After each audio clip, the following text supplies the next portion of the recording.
Chapter 671. Do I need 9 days and 9 nights to hatch a broken egg like you? You think too highly of yourself. Yu Qianqiu said disdainfully, and with a flick of his finger, a green flame appeared. Yu Qianqiu said expressionlessly, 1 day is enough. He was trying to save face now, so he made it sound easy. But when he was messing around, it was not as easy as he said. Wah! The green flame of the 3 true fire.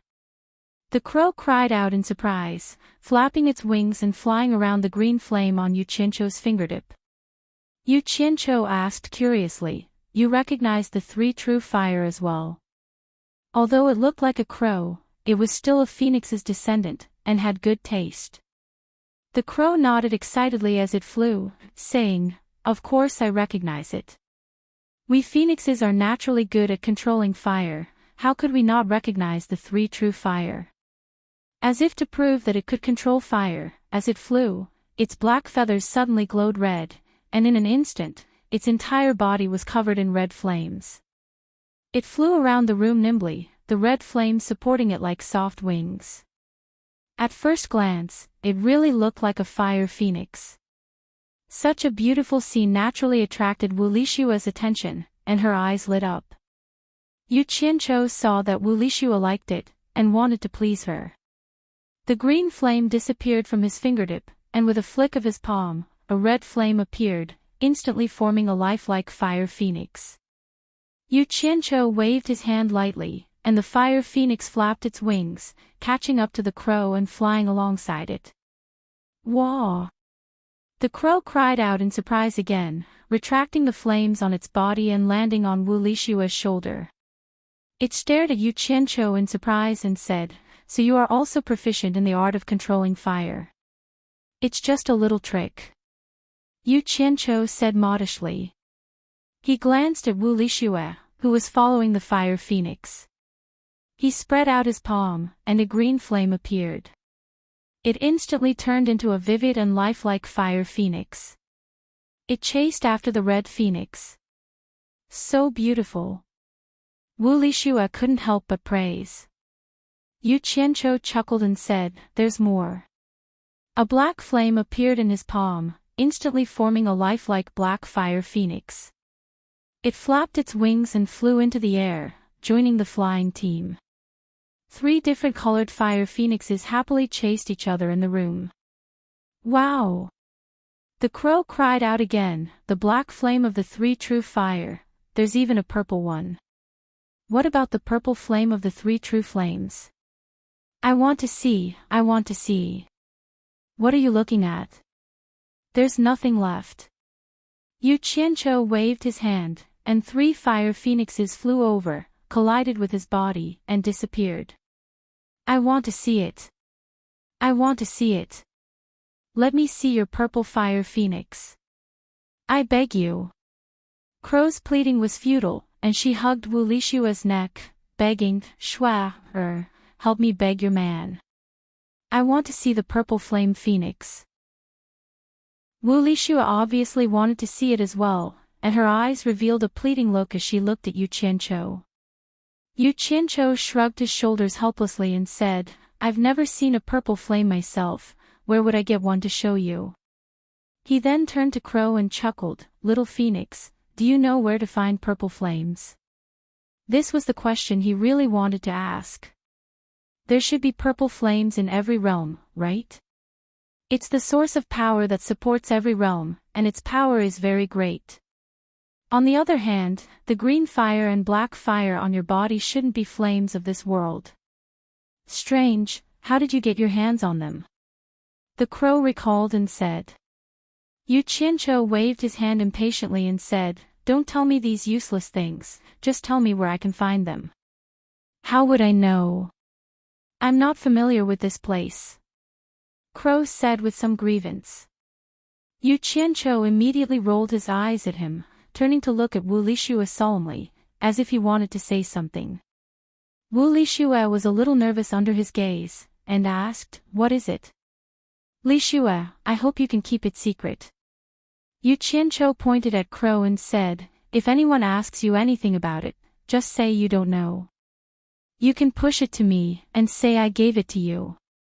Wu Lishua was taken aback, and asked, I can't tell anyone. Do you want to hide it from my grandfather, parents, and brother? Yu Qianqiu nodded, then shook his head and said, It's not that I want to hide it from them, it's just that now isn't the time to tell them. For your safety, don't tell them for now, it's actually for their own good. I understand, I promise I won't tell anyone. Wu Lishua promised solemnly. Yu Qianqiu smiled happily, then stared at Crow, his face darkening, and said, And you, if you don't want to get into trouble, it's best not to speak carelessly. I understand, it's hard to predict a person's heart. Crow said happily, Besides, do you think a noble phoenix like me is someone that anyone can make me open my mouth to speak?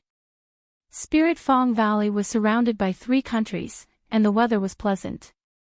It was verdant and lush throughout the 4 seasons, and there were many unknown flowers blooming in the mountains. Once the Allure Beauty and Yanyu arrived, they fell in love with the environment. The 2 of them strolled along the mountain path to Spirit Fong Valley, and the ordinary people who came and went looking for medicine all looked at them with amazement. The Allure Beauty and Yanyu had already changed into ordinary clothes, otherwise with their attire, especially the Allure Beauty's faintly discernible style, it would really be shocking. Even so, it still could not cover up the beauty of the ordinary people. As the 2 of them walked, from time to time they could see the ordinary people who took the initiative to dig stones from the mountains to mend the road, and on the stone tablets on both sides of the road were engraved some words of gratitude to Spirit Fong Valley. For example, there were countless inscriptions such as magical hands to bring the dead back to life, and divine doctor of the world. These were all done by the ordinary people in order to thank Spirit Fong Valley, and no one forced them. However, what the 2 women did not know was that if Lu Yanqing had not always done good to the ordinary people, Spirit Fong Valley would have long been razed to the ground under by Changchun's anger. Whether she could keep her own life was still a problem, and Bai Changchun did not care whether she was the world's most beautiful woman or not. To the 2 women, to be able to receive the sincere respect of so many people in their lives, what else could they ask for? As women, the 2 of them had struggled in the cultivation world for so many years, and now they felt that this was the life they should pursue. The scene in front of them made the 2 women extremely envious of Lu Yanqing. Especially Yanyu, she had long been tired of the life in the cornucopia brothel. The peace and tranquility here made her feel like she was reborn. However, they also knew that Lu Yanqing could not be disturbed by others here, and it was also related to her background and high cultivation.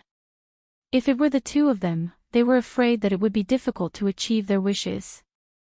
After the 2 women returned to the valley that was filled with the fragrance of medicine all year round, they saw the Spirit Fong Valley disciples were treating the ordinary people in the continuous abode that practiced medicine to help the people. The 2 of them looked at each other and nodded, then rolled up their sleeves and went in to help. The Spirit Fong Valley disciples knew that the 2 of them were the guests of the Valley Master, so they did not dare to trouble them and repeatedly declined. The 2 of them did not stand on ceremony. They first picked what they could help, chopped wood to boil water, and poured tea to quench the thirst of the ordinary people who came from afar. As a result, they received a sincere gratitude from the people who came to seek medical treatment. This kind of treatment was something the 2 of them had never received before. Apart from working more and more energetically, they could not help but secretly thank Yu Qianqiu for the arrangements he made for them. On the platform at the top of the medicine hut, Wen Lanfeng silently watched the 2 women who walked into the abode at the foot of the mountain. After releasing his divine sense to scan the area, a faint smile appeared on his face. It seemed that the 2 women arranged by Yu Qianqiu would not cause any trouble for the Spirit Fong Valley. In the shade on the right side of the platform, there was a long platform built with stone slabs. Lu Yanqing, dressed in a green robe, was personally arranging the 10 pots of blood orchids that Yu Qianqiu had given her. Behind her, the 9th brother Xayan, who was in the early stage of soul formation, was staring at 3rd brother Xayan with a gloomy face. After a long silence, he somewhat gritted his teeth and said, "Third brother, I asked you to serve master. How can you leave master and go play alone?" Third brother Axion laughed and said, "Ninth brother, don't be anxious. If it wasn't for master's permission, how would I dare to go play? Don't stare at me. If you don't believe me, you can ask master." "All right, stop arguing." Lu Yanqing, who was fiddling with the blood orchids, said softly with her back facing the two of them, "Both of you leave. Do what you need to do." The two of them did not dare to say more. After bowing, they both retreated. But before third brother Axion left, he looked at the 10 pots of blood orchids with a somewhat strange expression. And ninth brother Axion looked at Wen Lanfeng's back with some disgust. After serving the blood orchids, Lu Yanqing tilted her head to look at Wen Lanfeng standing on the edge of the cliff, and gently walked over. After standing side by side on the edge of the cliff, Lu Yanqing slowly took off the gauze hat on her head. Facing the rising sun, her beautiful face was suffused with a faint luster. She turned her head and asked softly, "When are you leaving?" As soon as Wen Lanfeng turned his head, the look in his eyes immediately froze. Strands of silky black hair were tied behind her lustrous ears. Her eyebrows were like distant mountains, her white teeth were like shells, her red lips reflected the sun, and her eyes were clear and intelligent. The skin on her face was not made up, but the color was like the morning glow reflecting the snow, crystal white with a hint of rosy. Standing on the edge of the cliff, like an orchid in an empty valley, a pair of intelligent eyes staring at him, making him unable to help but palpitate, Lu Yanqing saw that he was staring at her foolishly, and could not help but frown slightly. She said unhappily, "Wen Lanfeng, please respect me." Wen Lanfeng suddenly came back to his senses. He awkwardly turned his head to the side and stared steadily into the distance. Although it was not the first time he saw Lu Yanqing's true appearance, he would always be stunned by her stunning appearance. Every time he saw her, he would never get tired of looking at her. "Do you hate me that much? Do you still think I am not sincere to you?"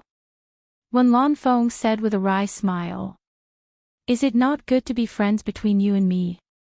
Lu Yanqing asked. "Oh. Be friends. I can't face you calmly as a friend." Wen Lanfeng shook his head, took a deep breath, turned his head again, and solemnly asked, "Can you be honest with me, what kind of man do you like?" Chapter 672. Is it meaningful to ask such a question? Lu Yanqing shook her head slightly. "Of course it is meaningful." Wen Lanfeng's gaze was firm. "At least it is meaningful to me. You should also understand that it is meaningful to me. I don't want to give up, and I won't give up. I still want to work hard because you are the biggest reason why I stay in this world. Otherwise, do you know? If I concentrate on my cultivation, I'm afraid the day I ascend to the immortal realm is not far away." Lu Yanqing looked at him in surprise. "Are you confident that you can integrate the 7 spirits into your life spirit?" Wen Lanfeng smiled bitterly. "If I can get rid of my selfish thoughts, it should be within 100 years, or even less. Then I should congratulate you. The cultivation world has not had a cultivator ascend to the immortal realm for many years. You are the first person to carry on the past." Lu Yanqing smiled. "The first person to carry on the past?" Wen Lanfeng mocked himself. "You think too highly of me. Have you forgotten what the emissary of hell said? The real first person is Bai Chongqun. His cultivation has long surpassed the soul formation final stage. I'm afraid that even if I ascend to the immortal realm, I will not be able to withstand a single blow from him." He. Lu Yanqing frowned and shook her head. "Why do you have to compare yourself to him? He is different from us." "He is too ambitious, what do you mean?" Wen Lanfeng was alarmed. "Are you suspecting that he has some ambition? That's why he has stayed in the human world and refused to ascend." "No, don't misunderstand me. I'm not saying that he has any ambition. If he does, he doesn't need to hide it. No one in the cultivation world can stop him. He is too strong. Lu Yanqing hugged the gauze hat in her hand and sighed against the morning sun. I said he is ambitious because I feel that he is different from us. Among us, some of us fight for power and profit to be the overlord. Some of us fight for a false name on the cultivation world's ranking list. He does not care about these things at all. I once heard Nongzhu say that Bai Changchun has been pursuing some illusory great path. Great path. Wen Lanfeng was surprised. What is great path? What is great path? Why haven't I heard of it before? Lu Yanqing shook her head and said, I've never heard of it. I've asked Nongzhu, but Nongzhu doesn't know what it is.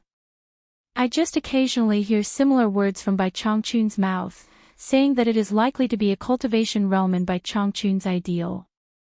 Wen Lanfeng pondered for a moment, then shook his head and said, let's not talk about him. His cultivation method is incredible. I've never heard of him using things like spirit stones. He's walking a different path from us. Maybe the path he's walking is the so-called Great Way. Those who walk different paths cannot make plans together. Even if you told us, it would be difficult for us to understand. For Bai Changchun, what he pursued was the Great Tao, but for me, what I pursued was you. I just want to know what kind of man you like. I hope you can point out a path for me to reach the other side. Don't force me, okay? A tired look appeared on Lu Yanqing's face. I've never forced you. Wen Lanfeng's face also had a trace of a bleak smile as he said, but too many things have happened in the cultivation world recently. I'm inexplicably a little worried. If I don't ask you this time, I'm afraid I won't have the chance to in the future. So please forgive me for being straightforward this time.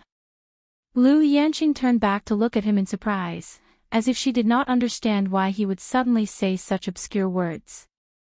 She slowly turned back to face the mountains under the sun, paused, and said, I used to secretly like many men. This sentence suddenly made Wen Lanfeng a little dumbfounded. He looked at Lu Yanqing dumbfoundedly, as if he didn't know her. Lu Yanqing continued to say faintly, I've forgotten when it was. It's been too long. It seems that at that time, I hadn't been accepted by Master, or maybe I was still at the age of my first love.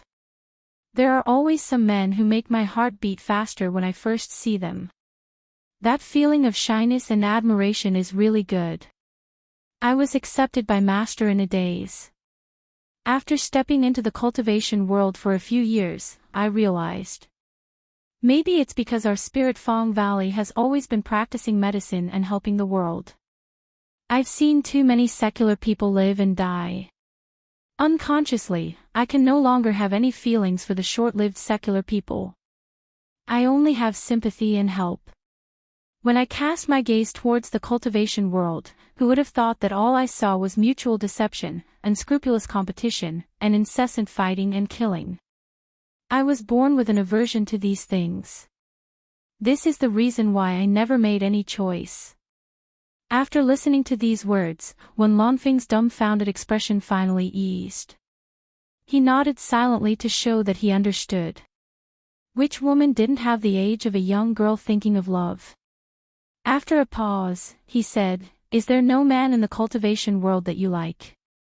There was one, but it can't be described as a man that I like. It's just that his great compassion made me admire him.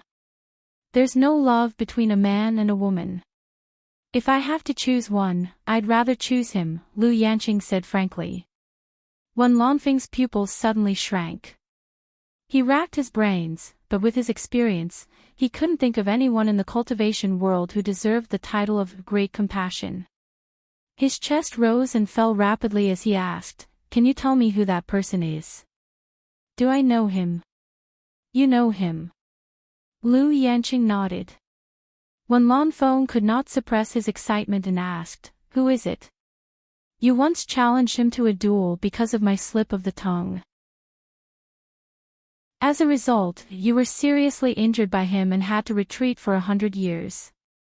Perhaps you and everyone else thinks I was just being perfunctory, but the fact is that I was able to say those words, and I had the same idea in my mind. I couldn't help saying them, and I ended up causing you trouble. Lu Yanqing's expression was very calm when she said this. It seemed that she had decided not to do anything to hide from Wen Lanfeng. However, when Wen Lanfeng heard this, he was stunned as if he was struck by lightning. After a long time, he murmured, "Bai. The person you're talking about is Bai Changchun." Then he came to his senses and shook his head again and again. "No, this is your excuse. I have no opinion on what evaluation you used to describe Bai Changchun, but you said that Bai Changchun is merciful. Not to mention me, everyone in the world knows that he is iron-blooded and ruthless. Countless people have died in his hands. How can he be worthy of the title of great compassion? What everyone sees may not be true. Maybe what I see is also an illusion." Lu Yanqing was silent and said, "I just regret that I don't have Bai Changchun's ability. I practice medicine in Lingfang Valley and the number of people I can save is limited. On the surface, Bai Changchun seems to be ruthless, but in fact, he has shocked the entire cultivation world. No one dares to act recklessly. Otherwise, the cultivation world will be in chaos. I'm afraid that the damage to the mortals in the secular world will be incalculable. I don't know how many people will die." Wen Lanfeng said in a deep voice, "This may be your wishful thinking." Lu Yanqing smiled noncommittally and continued to say, "In fact, with Bai Changchun's cultivation, there is no need to intervene in the affairs of the cultivation world. No one dares to look down on him. And he does not want to get anything from the cultivation world. Besides, he disdains to intervene in the affairs of the cultivation world. Then why does he make a move every time the cultivation world is in a state of panic? Haven't you noticed? As long as he makes a move, the chaos in the cultivation world will immediately calm down and restore the state of mutual checks and balances. The timing of his move is very subtle. Obviously, he is not killing for the sake of killing." Wen Lanfeng fell into deep thought when he heard this. After a long time, he slowly said, "As an outsider, you can see it more clearly than us. Your words remind me of the purpose that Bai Changchun set for the World Chamber of Commerce last time. Maybe you are right. Maybe the onlooker sees the game more clearly than the onlooker." Lu Yanqing faintly sighed and said, "So I think Bai Changchun is merciful and compassionate. He saved the lives of the majority of the people in the world, but he is willing to bear the infamy behind his back. In fact, he does not care about the infamy behind his back. He is not the kind of person who acts for fame and profit. Compared to the people he saved, my Spirit Fang Valley can only be regarded as doing a good deed at most, but we have received the praise of the people in the world. But then again, although I admire his breadth of mind, I do not approve of his iron-blooded methods in the process of doing things. With his cultivation, there is no need to kill to stop killing. He could have done it more tactfully. There is no need to kill so many people." Wen Lanfeng's heart was suddenly enlightened. He understood that Lu Yanqing only admired Bai Changchun and did not really like him. But there were some things that he did not want to argue with Lu Yanqing. Although the onlooker knew some things better than the people in the game, there were also some things that he did not know. Now that he thought about it, if Bai Changchun did not use iron-blooded methods, who in the cultivation world would be afraid of him? Relying on words to reason, who would listen to him when faced with benefits? He was afraid that Bai Changchun would not be able to deter them even if he wanted to. In the end, more people might die. So, Bai Changchun is not the man you like. Wen Lanfeng had regained his calmness. He pondered and said, "But what I want to know is, what kind of man do you like? I want to look in the mirror and see how far I am. Before answering your question, I want to ask you a question. Lu Yanqing turned around and stared at him solemnly without blinking and asked, "You said before that you could not face me with the mentality of a friend. Is it because of my appearance?" This. When Lanfeng was speechless. The reason why he could not face Lu Yanqing with the mentality of a friend was not because of his appearance, but because he really liked Lu Yanqing. After so many years of effort, he could not convince himself to let it go. But he did not deny that Lu Yanqing's peerless appearance was one of the reasons, because every time he saw her, his heart would palpitate. How could he be a friend? If you don't speak, then you admit it. Lu Yanqing sighed faintly and turned to look into the distance again. With a trace of melancholy in her eyes, she slowly said, "Sometimes I hate my appearance, but it also makes me understand what I need. In fact, I am not aloof or narcissistic. No matter how beautiful I am essentially an ordinary woman. I don't have high requirements for the man I like. It can even be said that I have no requirements." No requirements. When Lanfeng could not believe it and said, "Then what are you waiting for?"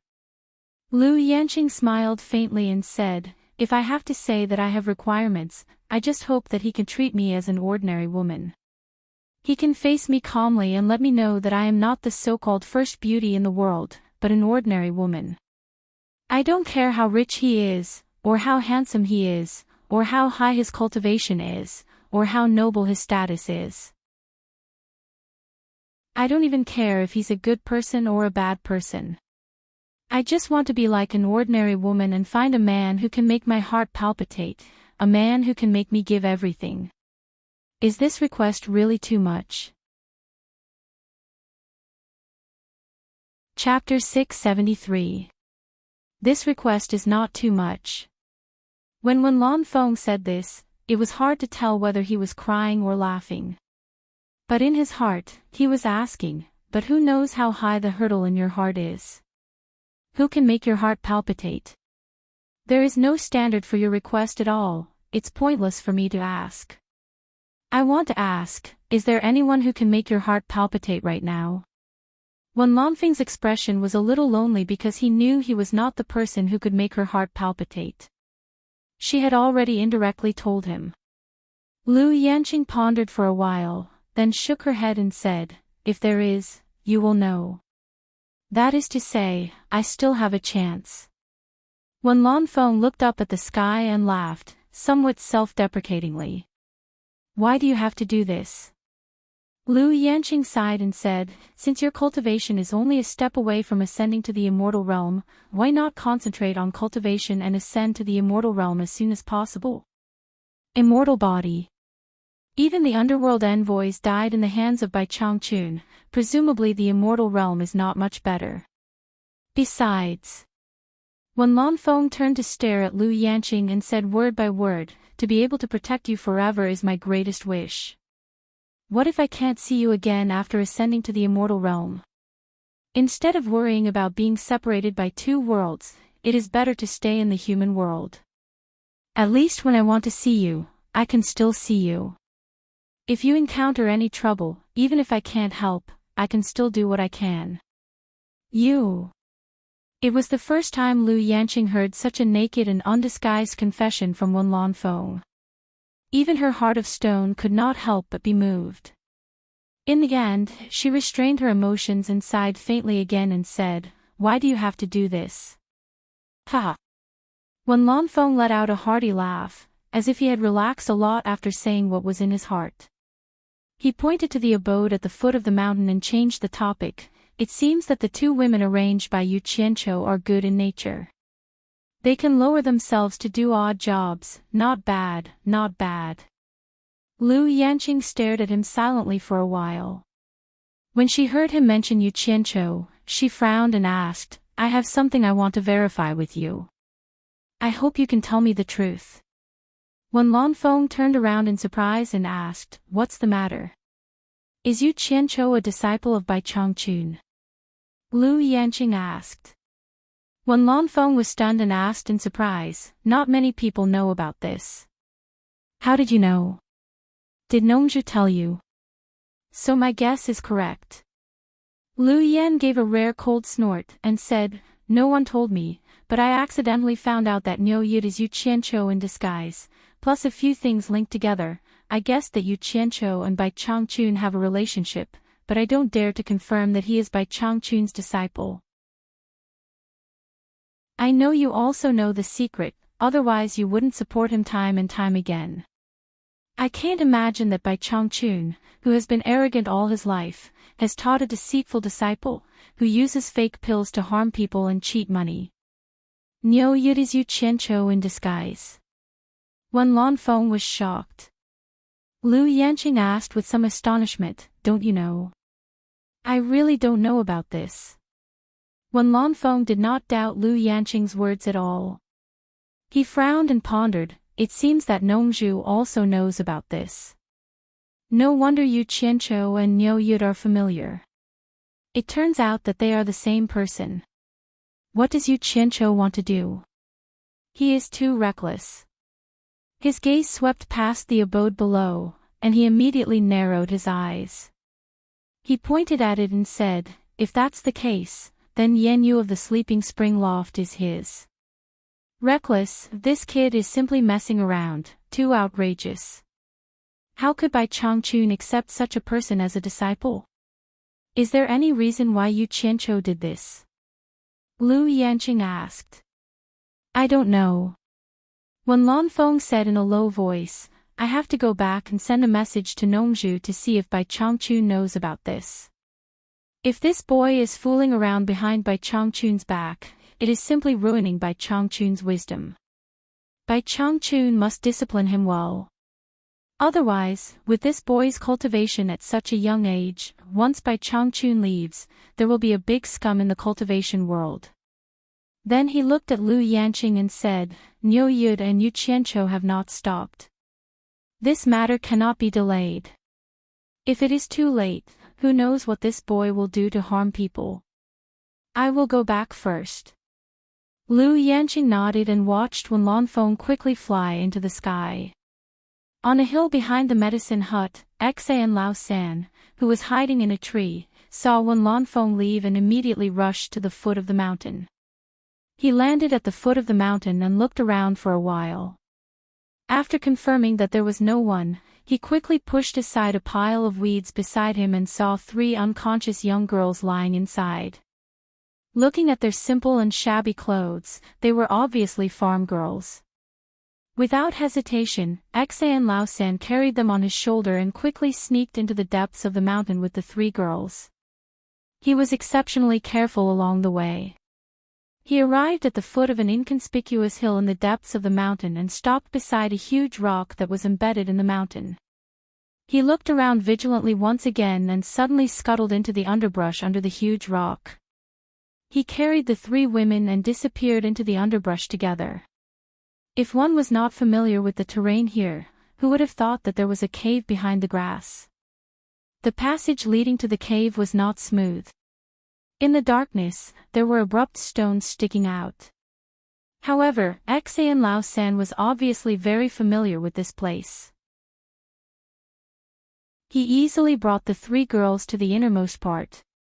The space inside the cave was not big, at most 4 or 5 rooms.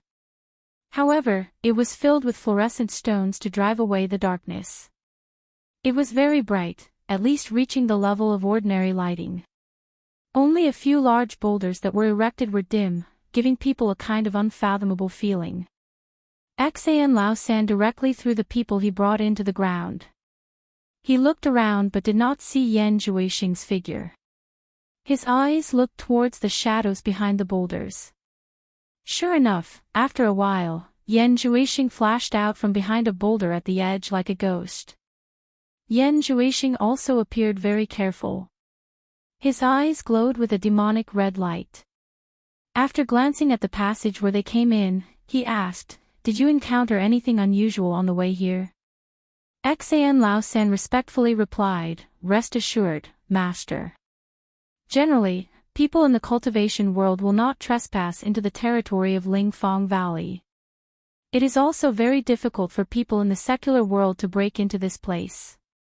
I was very careful on the way here and did not find anything unusual. What about that one Lanfeng? Is he still in Lingfang Valley? No, I came here after seeing him leave with my own eyes. Yan Zhuixing nodded his head and felt slightly relieved. He had no choice but to be so cautious. Now that he had become the target of everyone in the cultivation world, it would be difficult for him to get rid of them with his current cultivation. If he was targeted by a spirit-severing expert, there was basically no hope of escape. For the sake of safety, he decided not to contact Bing Qingzi or anyone else for the time being, because he could not afford to fail again. And Lingfang Valley, this ungoverned area, became the best place for him to take refuge. Who would have thought that he would hide in Lu Yanqing's Lingfang Valley?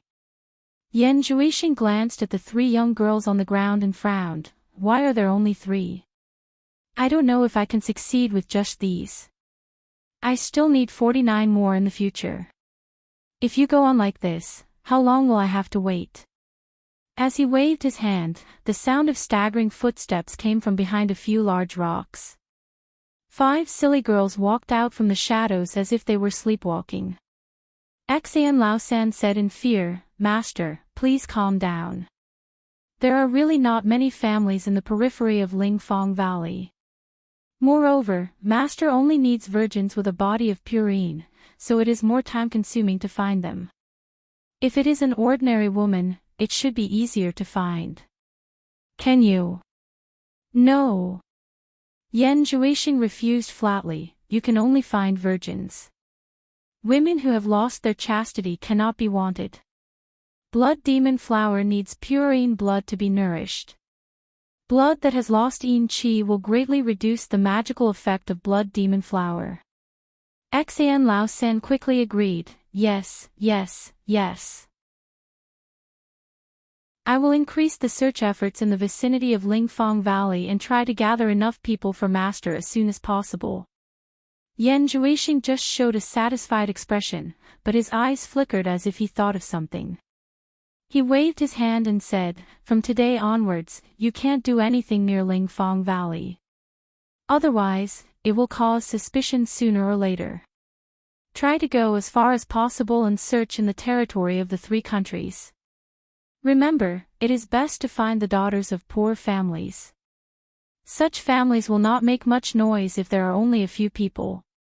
Don't touch those who are rich or powerful. Such families will have a greater impact if they lose face than ordinary people.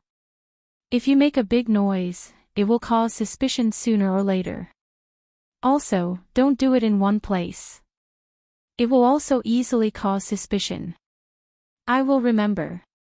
But in that case, I am afraid that in terms of time. Xian Laosan seemed to be in a dilemma. Yan Zhuixing knew what he wanted to say and sighed helplessly, alas. If it is slow, then so be it. At this point, I don't mind waiting for a few more days. The most important thing is safety first. We can't let anyone find out. I understand. Xian Laosan said respectfully. Yan Zhuixing looked at the 3 unconscious girls on the ground and then looked at the 5 people behind him. He muttered to himself, there are 8 people now. I can try to use the great method to mature the blood demon flower and see if it will succeed. He nodded and waved to Xian Laosan, go and guard the cave entrance.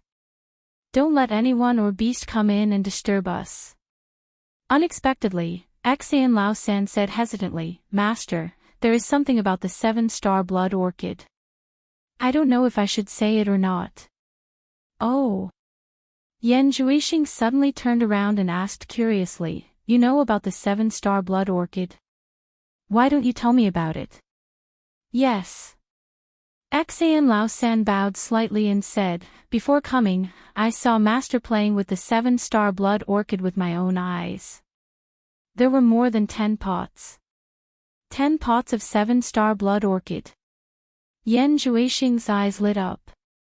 He asked urgently in a louder voice, are you sure you saw it correctly? Chapter 674. It should be right. It is very similar to the blood orchid in Master's hands, but it is more lush, and each pot has 7 small white flowers and exudes a faint smell of blood.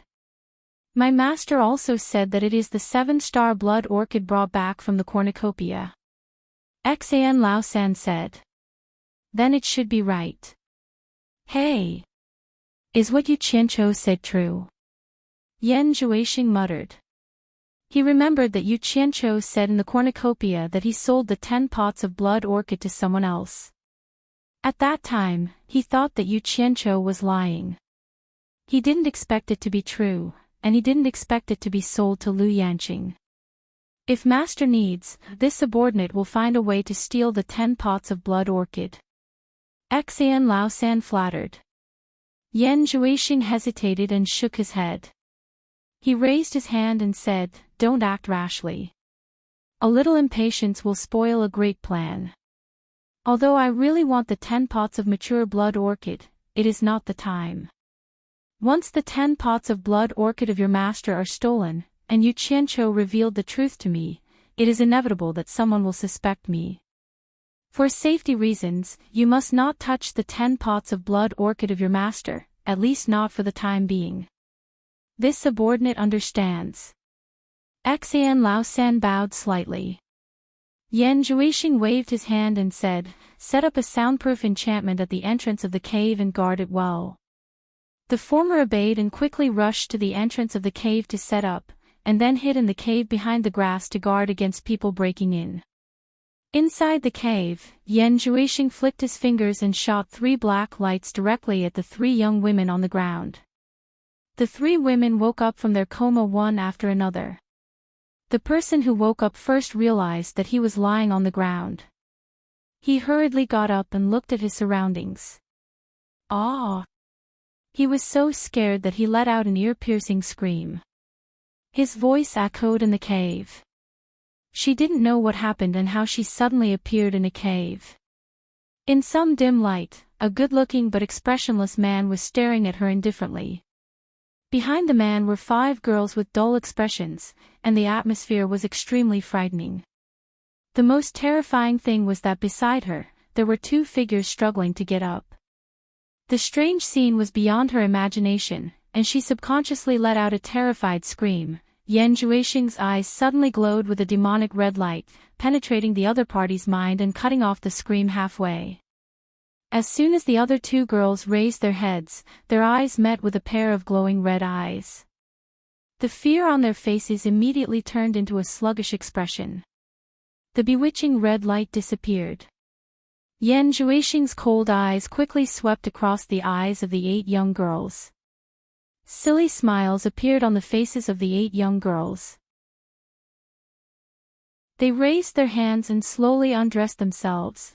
Yan Zhuixing was not interested in the girls undressing in front of him at all. He took out the 7 pots of immature 7-star blood orchids from his storage bag and carefully took out the blood orchids by their roots from the soil in the flower pots. He gently patted off a large piece of soil on the roots. A naked young girl walked in front of him and stretched out her hands, revealing a pleading expression. Yan Zhuixing stretched out a finger, and his fingertips glowed with black light. He directly cut the girl's wrists, and blood immediately gurgled out. The girl didn't seem to feel a trace of pain. Instead, she showed a satisfied expression. She took the blood orchids from Yan Zhuixing and carefully held the roots. She crossed her fingers to form a bowl shape and hugged the blood orchids on the flat lower abdomen under her navel. The blood flowing out of her wrists immediately flowed into her clasped palms, nourishing the roots of the blood orchids.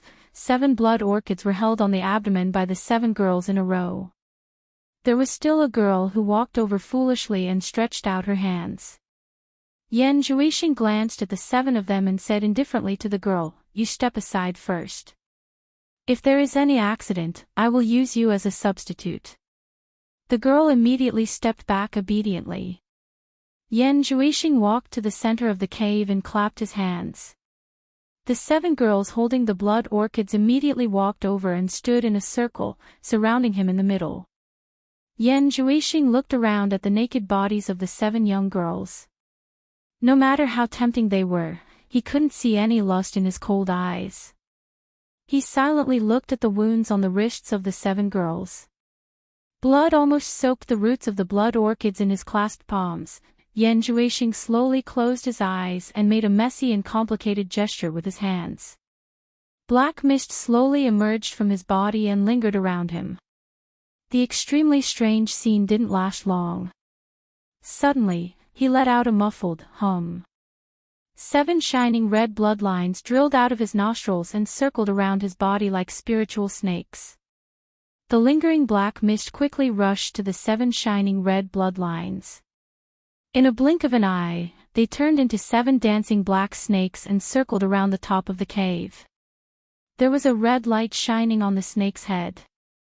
It was the glowing bloodlines entrenched in it. "Open your mouth." Yan Zhuixing let out a soft shout and opened his cold eyes. The 7 girls quickly opened their mouths. The 7 black snakes that were flying in the air seemed to have found their home in an instant. They swung their tails and swooped down from the top of the cave, drilling into the mouths of the 7 girls. As soon as the 7 girls closed their mouths, they couldn't help but let out a painful muffled groan. The expressions on their faces changed rapidly. The blue veins on their necks and foreheads bulged. Their eyeballs protruded as if they were going to jump out of their sockets. Their naked bodies trembled uncontrollably.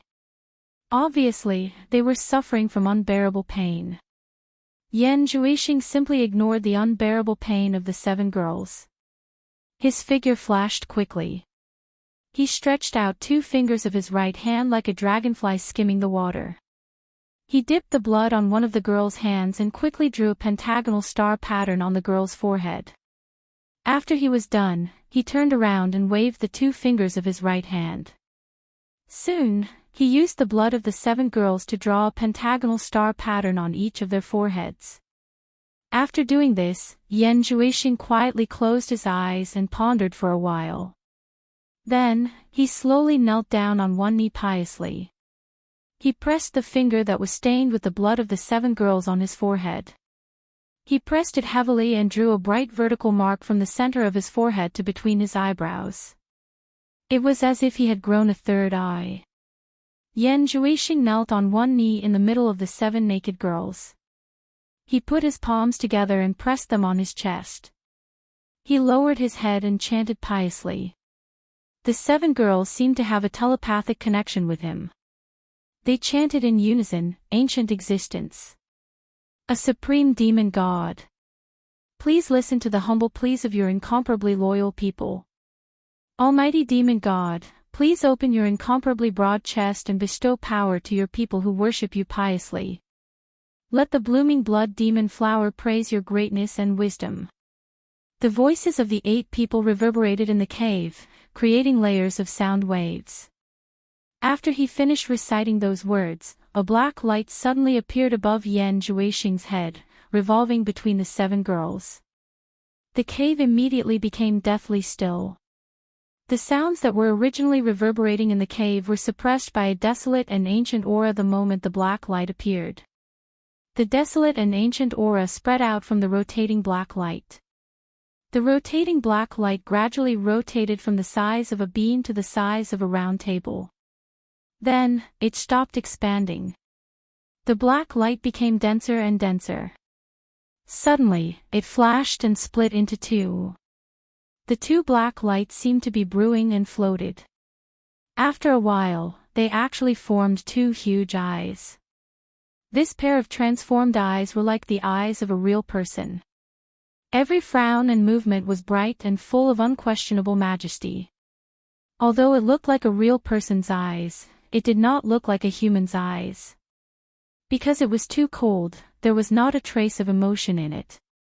It was even more cold and emotionless than Yan Zhuixing's cold eyes. Inside the cave, there was a desolate, ancient, and incomparably awe-inspiring majestic aura. This caused 3rd brother Xan, who was guarding the cave entrance, to be endlessly shocked. He couldn't resist and knelt down towards the cave entrance. If it wasn't for the fact that the majestic aura had been intentionally restrained, such an awe-inspiring aura would probably have been sensed by everyone in Spirit Fragrance Valley the moment it rushed out of the cave. That was a kind of unquestionable majestic aura that didn't need to be shown. Yan Zhuixing seemed to be accepting the judgment of fate. He closed his eyes and slowly raised his head to face the sky with a pious expression. The two slender and cold huge eyes slowly stared at Yan Zhuixing, who was kneeling with his head held high. Yan Zhuixing immediately felt a strong pressure wrapping around him.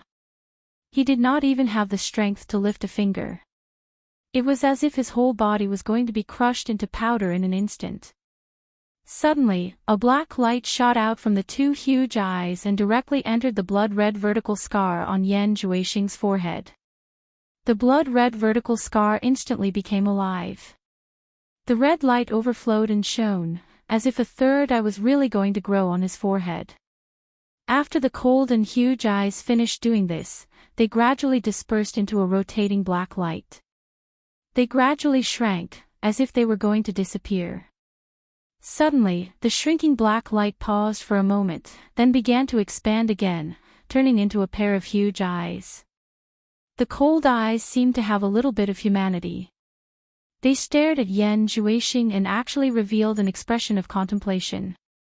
After a while, it seemed to have thought of something. It once again shot out a black light and wrapped Yan Zhuixing's whole body.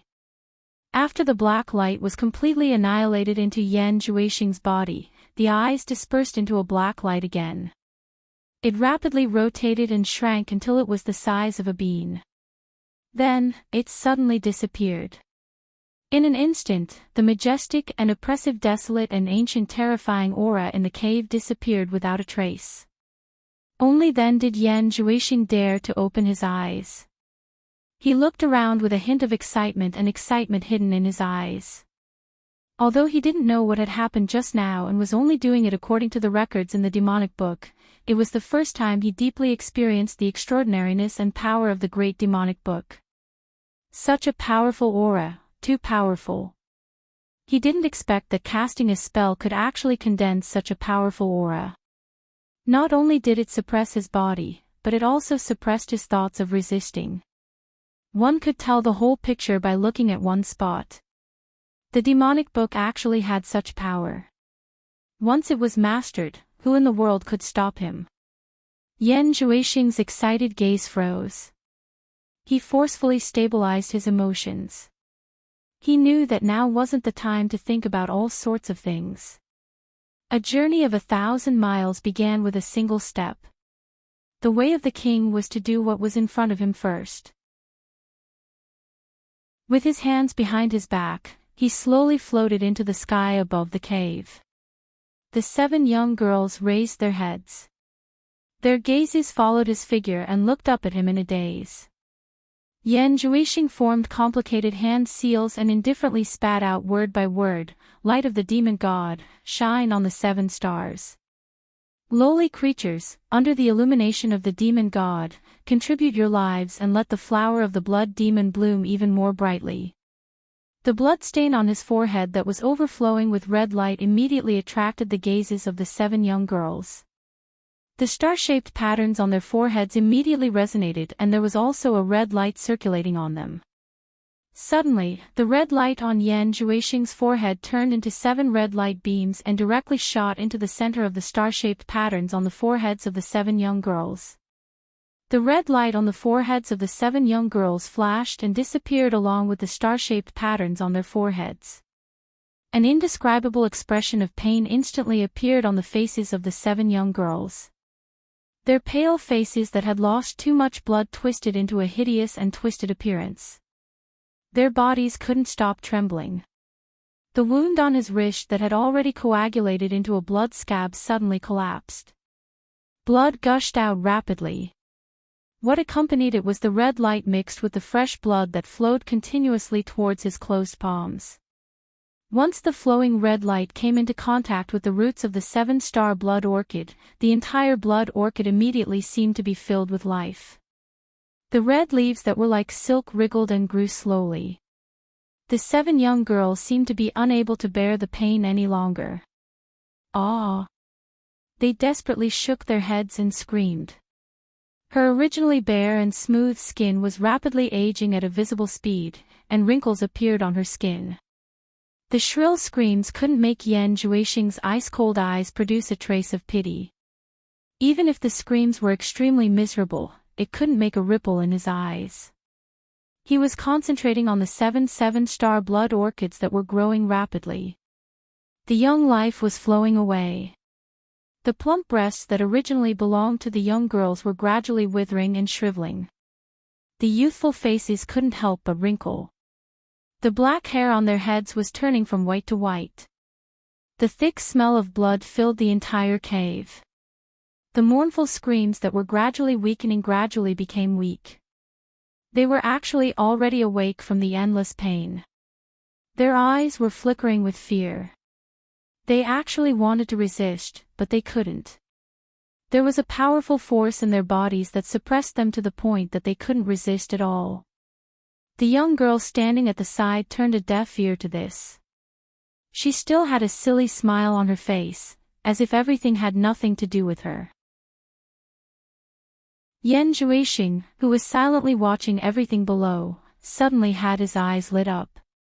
He saw that the 7 pots of blood orchids that had become incomparably beautiful suddenly blossomed with 7 white spots. The white spots were wriggling and struggling with all their might. They trembled and tried hard to expand. After struggling for a while, the flower buds that could be hugged finally sprang open. The tender red stamen was delicate and beautiful, and the white petals continued to grow. Success. Yan Juixing, who was excited, was suddenly shocked again. If he let it continue to grow, it would bear a blood fruit soon. That wasn't what he wanted. He made a complicated gesture with his fingers. 7 black lights flicked into the wounds on the 7 people's wrists and immediately stopped the almost dried blood from flowing out. Yan Juixing landed among the 7 people. He took out a fully bloomed 7-star blood orchid from one of them. He then took out a flower pot and buried the blood orchid again. After a while, the 7 pots of blood orchids were collected. At this point, Yan Juixing was completely relieved and let out a sigh of relief. He glanced coldly at the 7 people who had turned from young girls to white-haired old women. He suddenly opened his arms, and the 7 people swayed. They couldn't help but open their mouths. The 7 black snakes that were swallowed by them came out of their mouths again. After the 7 black snakes scuttled in the air, Yan Juixing opened his arms and clenched his fists.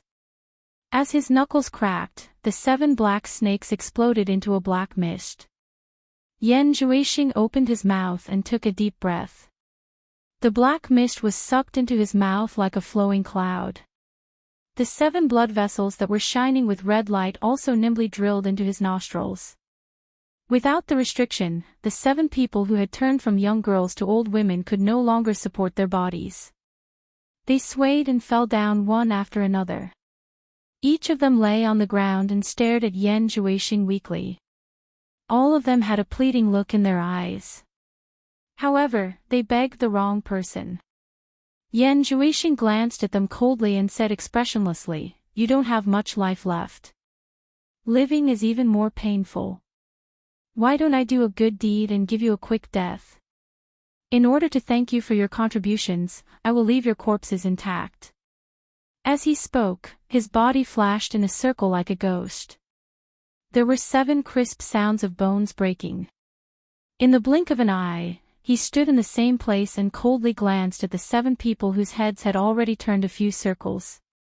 "Third brother Axayan, you can come in." Yan Juixing called out. Third brother Axayan immediately came after hearing the news. When he saw the 7 white-haired old women lying on the ground, he couldn't help but be surprised. He didn't know what had happened to turn the 7 young girls into 7 old women. After his pupils shrank, he knew that there were some things he shouldn't ask. He bowed to Yan Juixing and said, "Master, what are your orders?" Yan Juixing said indifferently, "Take care of these 7 corpses. Don't let anyone find them." Third brother Axion respectfully accepted the order and put the corpses into the storage bag without saying anything. If they were alive, they would definitely die after being put into the storage bag. This was because the flesh and blood of living people couldn't adapt to the space in the storage bag. However, if they were dead, then there was no need to worry. They were already dead. Wait. Yan Zhuixing stopped third brother Axion, who was about to leave. He squinted his eyes and said, I almost forgot something important. Let me ask you, when Lanfeng left, did he take the 2 women that Yu Qianqiu arranged with him? Third brother Axion respectfully replied, no, only when Lanfeng left. The 2 women seemed to be staying in Lingfang Valley for a while. Enchantress of 100 Charms and Yanyu of Sleeping Spring Loft. How did this Yu Qianqiu get involved with Yanyu? Isn't Yanyu Niu Yud's woman? Yan Zhuixing muttered to himself for a while and then sneered, be it Yu Qianqiu or Niu Yud, I will settle the score with them sooner or later. Find a suitable opportunity and find a way to bring those 2 women over. Even if it's just to stick a nail in their side, it will be useful sooner or later. Yes. I will find a way to bring them over. Third brother Axion replied. Be careful. You must do it under the premise of safety. Otherwise, don't act rashly. By the way. Yan Zhuixing looked at third brother Axion and said with a faint smile, I heard that you have a few brothers with extraordinary cultivation. Anyway, you can't handle it alone. If there's a suitable opportunity, why don't you bring them to meet me one by one? Chapter 675. Even though third Axion was controlled, he was still clear-headed and understood what he meant. He bowed and said, my brothers will be happy to serve master. Don't disturb your 9th brother who is at the early stage of soul severing, just in case there's a misunderstanding. Do you understand? Yan Zhuixing asked. The main reason was that with his current cultivation, the demon I can't control cultivators who have reached soul severing. I understand, I won't let him know. Third Axion said obediently. Yan Zhuixing nodded with satisfaction, smiled and asked, everyone says your master is the most beautiful woman in the world, I'm also very curious, but I never had the chance to meet her. Why don't you tell me, just how beautiful is your master? Third brother Axion was taken aback, my master is beautiful, and everyone says so. But this subordinate doesn't think she is as beautiful as everyone says. In this subordinate's opinion, my master is a bit scary. Scary? Yan Zhuixing was also stunned, then looked at third Axion like he's looking at a monster, and slowly understood what was going on. No matter how beautiful a woman is, they can't stand seeing each other every day. Maybe in the eyes of others, she's a beauty, but in the eyes of someone like third Axion who has been with his master for hundreds of years, no matter how beautiful she is, she's just ordinary. Then he thought about himself, his mother Bai Hua Fairy is also a publicly recognized beauty. To him, she seems to have the beauty of a mother, but he doesn't think she's that beautiful. Instead, when he sees other women, he thinks they're more beautiful. But what he doesn't understand is why third Axion thinks Lu Yanqing is scary. Could it be that Lu Yanqing has a bad temper and often punishes him? Actually, Yan Zhuixing guessed it right, third Axion has been the wildest among his brothers since he was young. He often caused trouble, so Lu Yanqing punished him a lot. Over time, Lu Yanqing became the only one who could deal with him. He was scared of Lu Yanqing since he was young, so it would be strange if he wasn't afraid of her. Outside the Garden of Quiet guest house, Wu Sihai paced around alone for a while. He didn't want to disturb Yu Qianqiu, and he also ordered others not to disturb him. Because for the sake of the clan's benefits, he wished for nothing more than for Wu Lixue and Yu Qianqiu's relationship to be as intimate as possible. He wished for nothing more than for the two of them to be inseparable. However, he could not withstand the pressure anymore. All the major sects had sent important figures to seek an audience with Yu Qianqiu. They urged him several times a day. Everyone was currently waiting for news on Hat Island. Although he didn't know if Yu Qianqiu was willing to see them or not, Wu Sihai had no choice. After all, the Wu family still had to deal with the other sects, they couldn't defend them at once. Because Yu Qianqiu was afraid that others would not be able to invite him, he had no choice but to do it himself. He hoped that Yu Qianqiu would give face to Wu Lixue and casually go out to meet everyone. At least he would be able to account to everyone.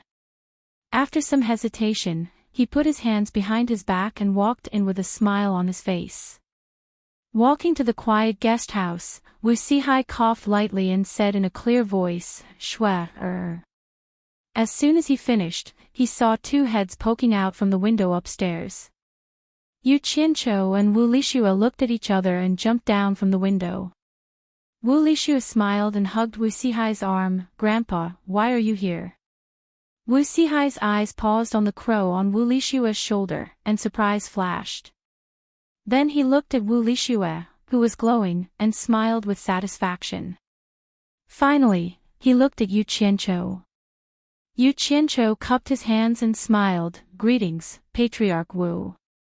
Because of his master, Bai Changchun, he was much higher than Wu Sihai in terms of seniority. But because of Wu Lixue, their relationship was messed up, so he called him Patriarch Wu instead of Senior. "It's quiet here, right? If there's anything you're not satisfied with, just say it." Wu Sihai smiled and looked around. These words caused Yu Qianqiu's face to redden. Not only was it peaceful, but you even offered your own granddaughter. How could I not be satisfied? He smiled awkwardly. "I'm satisfied. May I know why Patriarch Wu is here?" Wu Sihai didn't answer him, but looked at Wu Lixue. "Shui, your father and mother haven't seen you for a few days. You should go and greet them, lest they worry." Wu Lixue looked at Yu Qianqiu, as if unwilling to be separated from him. Wu Sihai smiled bitterly in his heart. Girls really leave their husbands, girls can't stay at home. Yu Qianqiu knew that Wu Sihai must have something to say to him alone, so he smiled and said to Wu Lixue, "Greet your parents for me, I'll visit them when I'm free." He said it with a guilty conscience. When was he not free these days? It was just that he slept with their daughter early, and he was afraid that it would be awkward to meet them, so he consciously avoided them. Wu Lixue replied with a "n" and slowly left. There was no one else in the garden, so Wu Sihai sized up the young man in front of him again and couldn't help but sigh. The scum of the cultivation world that was chased by all the sects was now a distinguished guest that all the sects fought to invite. The world was truly like a game of chess, changing constantly. Yu Qianqiu saw that Wu Sihai wanted to say something but hesitated, and he more or less guessed the reason for his visit. All the sects had probably sent people to look for him. In fact, this was also the reason why he appeared in the Wu clan in such a high-profile manner, so there was nothing strange about it. He couldn't help but smile. "Is Patriarch Wu looking for me? If you have anything to say, just say it. I'm all ears."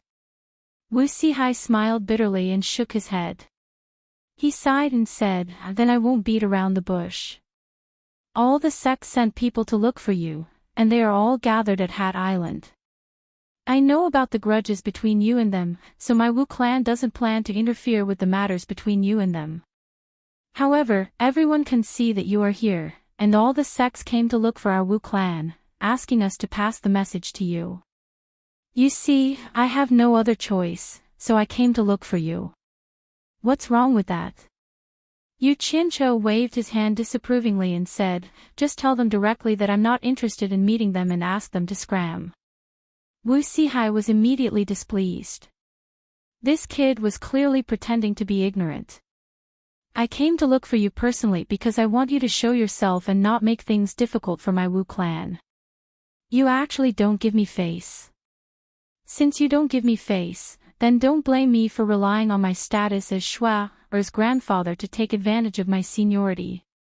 Wu Sihai's face darkened slightly, and he said in a deep voice, "Yu Qianqiu, if you want them to scram, that's your business.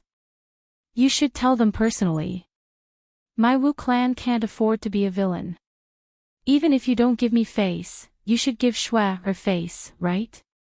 Don't forget that Shui or surname is also Wu. Don't make things difficult for my Wu clan. The old man's temper was rather great. Yu Qianqiu was delighted in his heart. He was waiting for Wu Sihai to make things clear so that he could seize the opportunity to do him a favor at little cost. This way, he wouldn't feel guilty for taking advantage of the Wu clan. This way, both parties' mentality would be more balanced. However, on the surface, he wasn't too happy and said, since Wu clan head has made things clear, then what else can I say? Even if I don't give anyone face, I can't not give you face. However, they don't have the qualifications to ask me to meet them. After all, I'm not a member of the Cultivation Alliance anymore. It's not their turn to order me around. If they want to meet me, let them come over themselves. This request of mine isn't too much, right? Wu Sihai pondered for a moment. In the cultivation world, it was about who was stronger. There was no reason to ask the strong to lower their heads to the weak. Yu Qianqiu's words weren't too much. Thus, he nodded silently and said, all right, it's settled then. I'll let them come here. Without saying anything else, he turned around and left. Not long after, there were over 100 people standing in the quiet garden of the quiet guest house. They were all from the top sects in China's cultivation world. There were over 100 people in different attire gathered in front of the building. They stared at Yu Qianqiu, who was standing on the stairs with his hands behind his back. For a moment, no one said anything. Even though everyone was mentally prepared, they still didn't feel good when they saw this young man again. There was a saying that the river flows east for 30 years and west for 30 years, but it hadn't even been 30 years, right? That scum that everyone wanted to beat up in the past had appeared in front of everyone again. He had already become the #1 expert below the soul formation stage and was looking at them arrogantly with the attitude of an expert. No matter how hard it was to accept, they had to face reality. In the cultivation world, whoever was strong had the final say. Moreover, all the sects needed his help, so they had no choice but to accept this fact silently. However, the way everyone looked at the people from supporting Immortal Island was a little ridiculous. The person on the stairs could have grown into a pillar of the supporting Immortal Island and shelter it from the wind and rain. In the end, he was chased out of the supporting Immortal Island by them. Now, they were asking for the disciple who was chased out of the sect. If this wasn't a joke, then what was? This was called reaping what he sowed. Yu Qianqiu looked at everyone condescendingly. How could he not be filled with emotions? He thought about the difficulties when he first joined the Ong Kwangsung sect, how he had to hide when he was chased by various sects, and now he was looking at everyone from a high position. Although the ups and downs in the cultivation world were normal, it undoubtedly proved that his hard work over the years hadn't been in vain. He had finally fought for a place in the cultivation world. Most of the people below the stairs had seen him before. Even if he wasn't familiar with them, he had at least met them once. However, what surprised him the most was Qiu Wuyuan naturally represented the 10,000 demons while Dongfang Chang Heo naturally represented the supporting Immortal Island. It seemed like there was someone standing between the two of them who shouldn't be there. It was the principal elder of the supporting Immortal Island's myriad fragrance garden, Ferdinand. Yu Qianqiu's first reaction was that the supporting Immortal Island had already found out about the matter between him and Furong. The purpose of sending Ferdinand here was self-evident. At the same time, the purpose of everyone's visit was also obvious. A group of people who were ignorant and narrow-minded. They suddenly knew how terrifying the outside world was and that they could be devoured at any time. This was related to their own interests, so they couldn't sit still anymore. I heard from the Wu clan's master that all of you are here to look for me. May I know why you are looking for me? Yu Qianqiu asked indifferently with an expressionless face. Chapter 676. Since the silence had been broken, someone had to speak first. The so-called number one sect in the world, Fuxian Island, was about to play its role. Dongfang Chang Ao looked at Yu Qianqiu with a complicated gaze and cupped his fists with difficulty. Yu Qianqiu, you've been roaming around the various countries for many years. I'm sure you know the situation of the Chinese cultivation world better than us. The Chinese cultivation world is now in a precarious situation. The soul formation stage masters of the various countries are like sharp swords hanging above our heads. Once they make a move, the various sects won't be able to fight back at all. Yu Qianqiu frowned. This doesn't seem to have anything to do with me, right? Brother Yu, you can't say that. Qiu Weiyuan also awkwardly cupped his hands and said, no matter what, you are still a part of China's cultivation world. Are you really willing to watch China's cultivation world be destroyed by foreign enemies? I really don't see why you guys are looking for me. If the soul formation stage masters want to make a move, I won't be able to stop them even if I want to. I'm sure you guys know this. Yu Qianqiu continued to play dumb. May I know why so many of you are looking for me? Dongfang Chang Ao said righteously, we're here to talk to you on behalf of the Chinese Cultivation Alliance. No matter what, you're a part of the Chinese cultivation world. It's only right for you to stand up in times of crisis. It would have been fine if Yu Qianqiu hadn't said that, but the moment he said that, Yu Qianqiu couldn't help but sneer. Old man Dongfang, how dare you say something like that? When you can't use me, you can't wait to kill me. Now that you're asking me to stand up in times of crisis, you're really reasonable. Oh. So you guys are here on behalf of the Chinese Cultivation Alliance. That's a lot of representatives. Yu Qianqiu seemed to be counting the number of people as he glanced at everyone one by one. It was good to talk to Yu Qianqiu in order to protect the Chinese cultivation world, but no one thought that Yu Qianqiu could protect the entire Chinese cultivation world by himself. However, with his relationship with some soul formation stage masters, it wouldn't be a problem for him to bring one or two top soul formation stage masters over to protect a sect. This was the reason why everyone had gathered here. As for those small sects that were too weak, they knew their limits. They knew that they couldn't compete with those big sects even if they came. Anyway, there were already enough people representing the Cultivation Alliance on this trip. This made Dongfang Chang Ao a bit embarrassed. Otherwise, he wouldn't have dragged Ferdinand, who was in charge of the spiritual herb garden. Sigh. Although when the Chinese cultivation world had any benefits, it was all taken by your sects and had nothing to do with me. But at the critical moment, you guys finally thought of me. It's not easy. Yu Qianqiu was full of sarcasm and didn't leave any face. If he said such words in the past, a lot of people would jump out and beat him up. But now, everyone had to listen even if they didn't want to. Strength, determined attitude. But everyone's face had been tested for a long time. They knew what they could listen to and what they could pretend not to hear. Many people lowered their heads to look for ants. Yu Qianqiu glanced at the group of people who didn't speak and sneered, okay. You guys are heartless, but I can't be unjust. Just like Elder Dongfang said, I'm also a member of the Chinese cultivation world.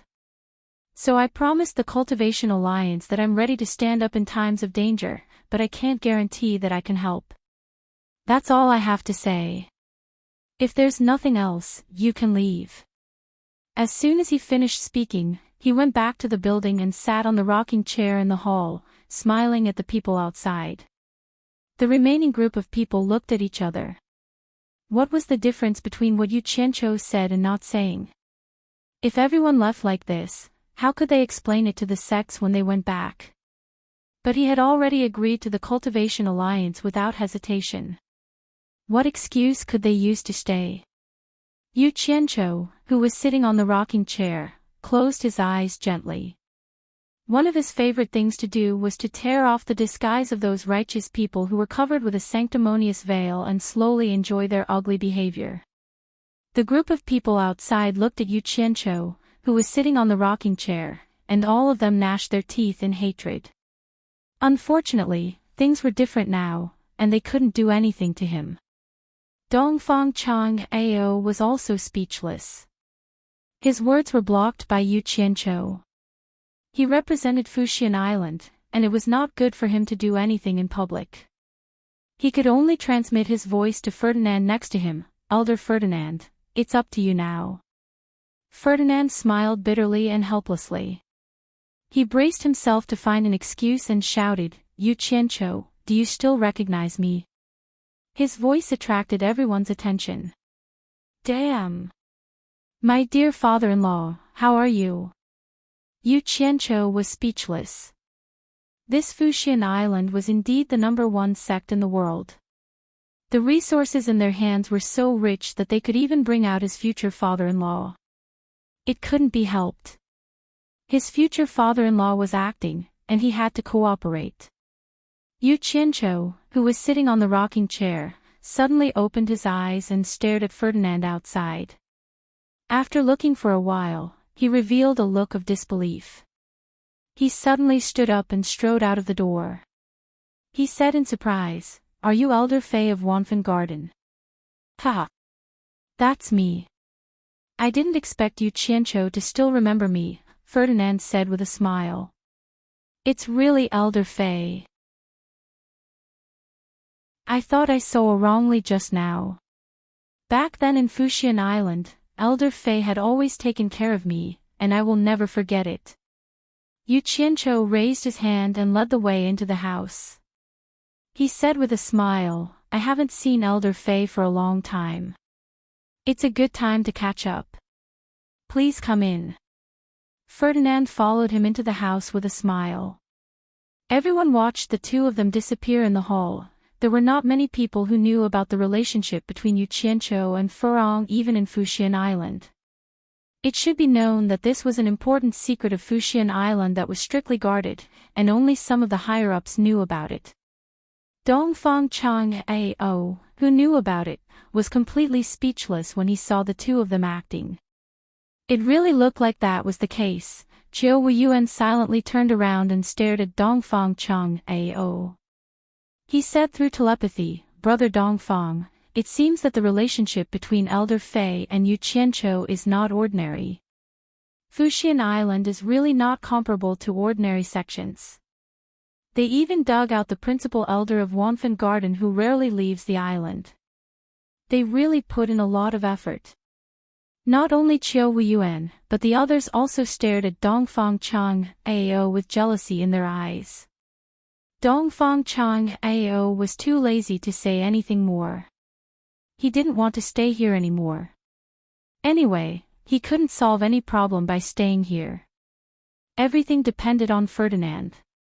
He then turned around and walked out of the crowd. On the upper floor of the quiet guest house, Yu Qianqiu casually set up a soundproof enchantment. Ferdinand, who was beside him, saw his action and nodded. He said, "It seems that the rumor is right. Your cultivation has indeed reached the tribulation stage. Your progress is amazing." Yu Qianqiu turned around and said with a smile, "Fuxian Island used you as a lobbyist. How are you going to convince me? I don't need to be secretive with you." Fernand was silent for a while before he said with a solemn expression, "This time, the supporting Immortal Island has shown great sincerity. If you're willing to return to the supporting Immortal Island, after a discussion within the sect, we'll give you the position of the chief elder of the supporting Immortal Island. In other words, once the current sect leader retires, you will take over the position of the sect leader of Fuxian Island if there are no major accidents.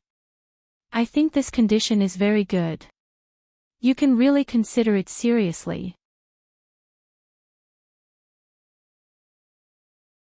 Chapter 677. Yu Qianqiu was not in a hurry to reply to him. He smiled and asked him to sit down first. He also sat beside him with a smile and did not speak.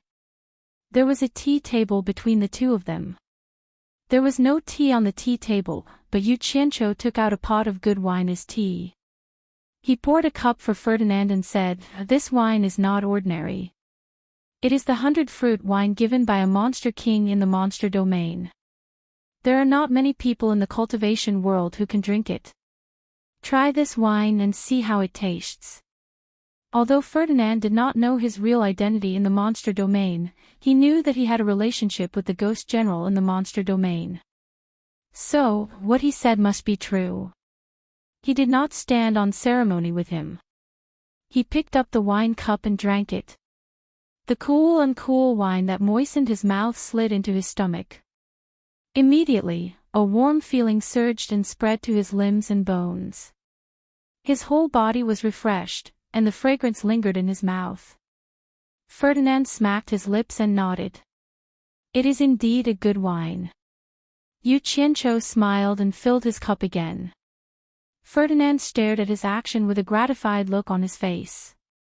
He asked, "What I said just now, have you considered it? It's rare to see you. Why do you talk to me about business as soon as we meet?" Yu Qianqiu joked. "I thought you would ask about Furong first. We will talk about Furong later." Ferdinand sighed and said, "The supporting immortal island is still waiting for my reply. If I don't clear up your matter first, my heart will also be in a mess. The entire higher-ups of the supporting immortal island have high hopes for me. I see that you seem to be very anxious. Is this matter important to you?" Yu Qianqiu asked. "How can it not be important? Since I stepped into the cultivation world, I have always been in the supporting immortals island. The supporting immortals island is my sect, and it can be said that it is the place where I have taken root in my life. Now that the sect is facing a crisis, how can I turn a blind eye?" After Ferdinand finished speaking, he urged, "The conditions given to you are already very good, and this is because you used to be a disciple of the supporting immortals island. If it were someone else, they would not give such conditions. What do you think?" Yu Qianqiu sat upright and said, "I originally wanted to get personal with you, but you insisted on talking about official business. Since you insist on doing this, then we'll toss our personal relationship to the side and deal with official business." Ferdinand stared blankly for a moment. Then, his complexion gradually turned somewhat dark as he said in a deep voice, "Don't play this game with me. Put away your evil thoughts. If I really wanted to talk business with you, supporting Immortal Island wouldn't have asked me to talk to you." Yu Qianqiu chuckled and slumped down again. He leaned back on the chair and smiled lazily. "All right, I don't dare to make you unhappy. Let's have a discussion that's both public and private. What do you think? At least you know what's good for you." Ferdinand snorted coldly. "Since it's not all business, I'll have to rely on our personal relationship to get some insider information first." Yu Qianqiu asked sneakily, "As far as I know, the supporting Immortals Island is also divided into factions fighting for power. It's not as calm as it looks on the surface. The Chief Elder is such an important position, and it's related to the candidate for the next sect leader. It's the biggest piece of fat meat. How can they be willing to give it to an outsider like me?" Ferdinand paused and explained, "Isn't it a critical juncture now? We're not 3-year-old children. We're all people who know the big picture. Naturally, we have to get through the difficulties together." Yu Qianqiu made a long non-committally with a sneer on his face. The more people there were in a sect, especially the sects that were divided into factions, the more people would fight for a higher position. Things like knowing the big picture and getting through the difficulties together were nonsense. Some people who were blinded by greed would often not think about knowing the big picture unless they were at the point of death. As the saying goes, when the forest is big, there are all kinds of birds. Yu Qianqiu did not believe that the opinions of so many people in the supporting Immortals Island could be so unified. He said expressionlessly, "No wonder the supporting Immortals Island can become the #1 sect in the world." He was too lazy to finish his words. If Ferdinand was not stupid, he would naturally understand. Sure enough, Ferdinand smiled bitterly. He knew that this guy had a problem with his dishonesty. He sighed and said, "Hibiscus showed up in the cornucopia and was recognized by the people sent by the supporting Immortals Island. When the news came back.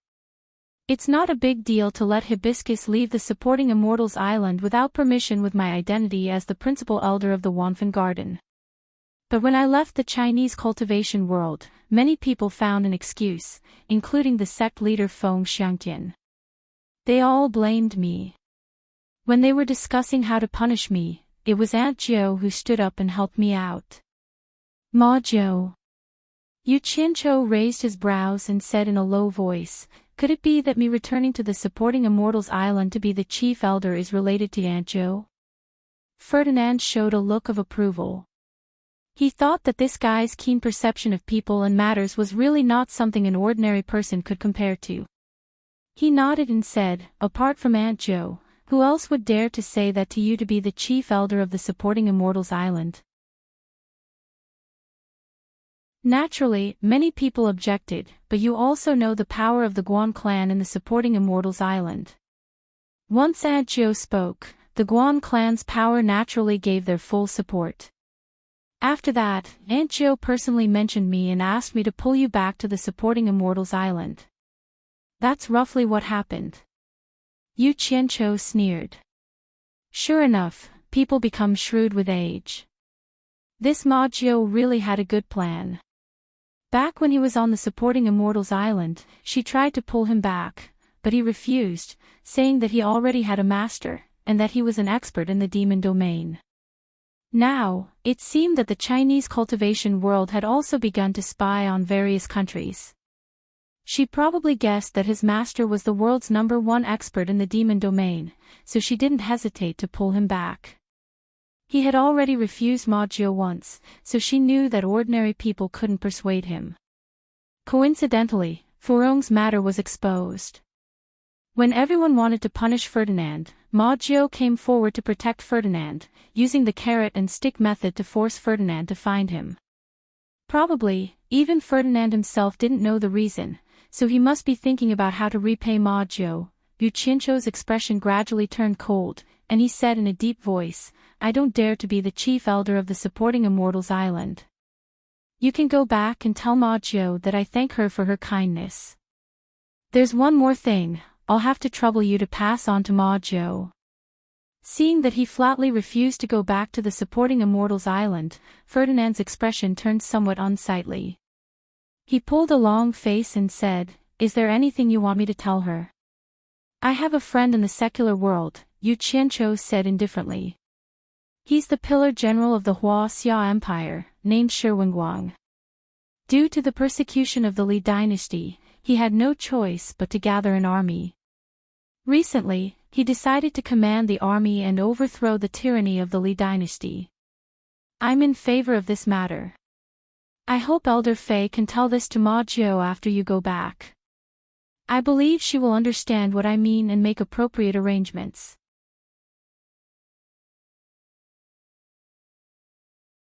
Chapter 678. Hearing that, Ferdinand couldn't sit still anymore. He stood up and shouted, "Yu Qianzhou! What are you trying to do?" The imperial power of the Hua Xia Empire was the exclusive property of Fu Xian Island, and the benefits were self-evident. Any disciple of Fu Xian Island could do anything within the borders of the Hua Xia Empire with just a word. Anything that happened in the secular world could be settled with just a word. At the same time, the imperial power of the Li clan acted as the eyes of Fu Xian Island in the secular world. Many corners that even cultivators couldn't reach, Fu Xian Island had ways to keep an eye on them. This was the benefit of holding the imperial power hostage. Most importantly, the people of China could let Fu Xian Island pick the best disciple, and they had the first pick condition compared to other sections. Don't underestimate this benefit. This was the foundation that maintained the prosperity of Fu Xian Island. As long as there were successors, there was no need to worry about there being no new talents rising. Now that Yu Qianqiu actually said that he wanted to overthrow the imperial power of China, how could Ferdinand not know the consequences of this, as he was also a high-level figure of Fu Xian Island? Haha! Why are you making such a fuss? Yu Qianqiu smiled disapprovingly. It's a matter of course for the emperor to take turns. It doesn't make sense for anyone to be the emperor forever. Don't be anxious. It's useless even if you are anxious. You can't make the decision anyway. Just pass the message to Ma Jiugu. Let the people who should worry about it worry. Ferdinand said angrily, you are taking advantage of the precarious situation of the sects to threaten Fu Xian Island. I definitely don't mean to threaten. Yu Qianqiu waved his hand and drank the wine in front of him. He played with the wine cup and said indifferently, didn't you say that cultivators can't intervene in the secular world's affairs? If the secular people want to fight for the world, let them fight. Who wins and who loses depends on their own ability. We shouldn't intervene. But then again, if someone interferes, don't blame me for being impolite. Ferdinand stared at him with flickering eyes. Suddenly, he sneered and said, Yu Qianqiu, I really didn't expect you to have such a big ambition. You actually set your sights on the whole world. I just don't understand. Isn't it better for you to join supporting Immortal Island? If I become the sect master of supporting Immortal Island one day, wouldn't it be easier for me to take over the entire world? One day. Yu Qianqiu sneered, if I say that my ambition is not for the whole world, but for the people of the world, will you believe me? Full of loopholes. Ferdinand said sarcastically, once the war comes, how many people will lose their families and break up their families? Is this what you mean by caring for the common people? Yes. You're right. But I don't think this is a reason for the cultivation world to interfere with the secular world. Yu Qianqiu stood up, looked out of the window, and said slowly, a short pain is better than a long one. It's difficult to change the world without killing people. He turned around and said to Ferdinand, who can guarantee that they will always be in power? If the descendants of Furong and I are reduced to the level of ordinary people one day, they will live under layers of oppression and want to resist, but because of the cultivation world's intervention, they will never be able to stand up, and their descendants will be oppressed forever without a chance to resist. Do you still think it's right for the cultivation world to control the power of the secular world for their own interests?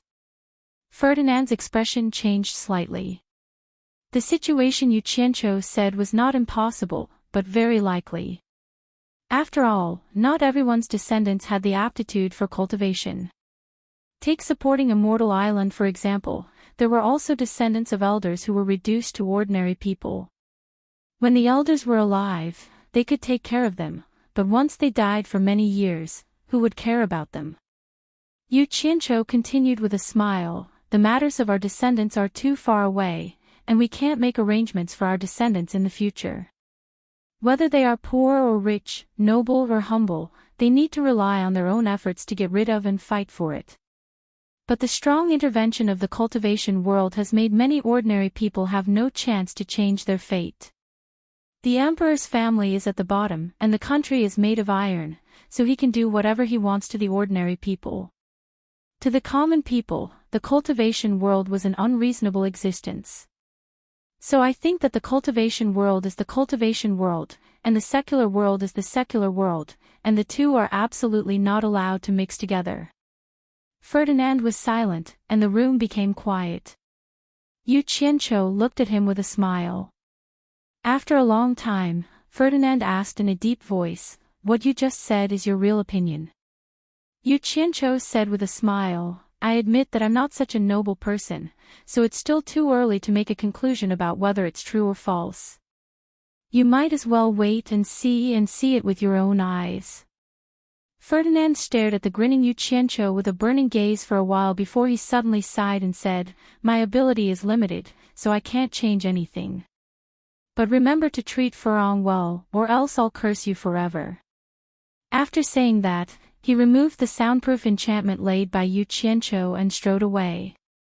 Yu Qianqiu followed him with a grin and said, "I'll send you off."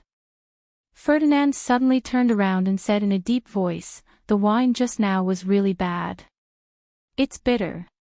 Do you have any more? Let me take some back to drink." Yu Qianqiu stared blankly for a moment before he nodded repeatedly and said, "Yes, yes, yes." Then, he took out more than a dozen jars in a row. Ferdinand also didn't stand on ceremony. He took all of them and left resolutely.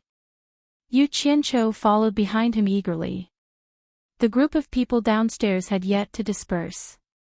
When they saw the two of them going downstairs, they saw Yu Qianqiu send the gloomy Ferdinand directly to the garden of the quiet guest house. Looking at Ferdinand leaving, Yu Qianqiu shook his head slightly.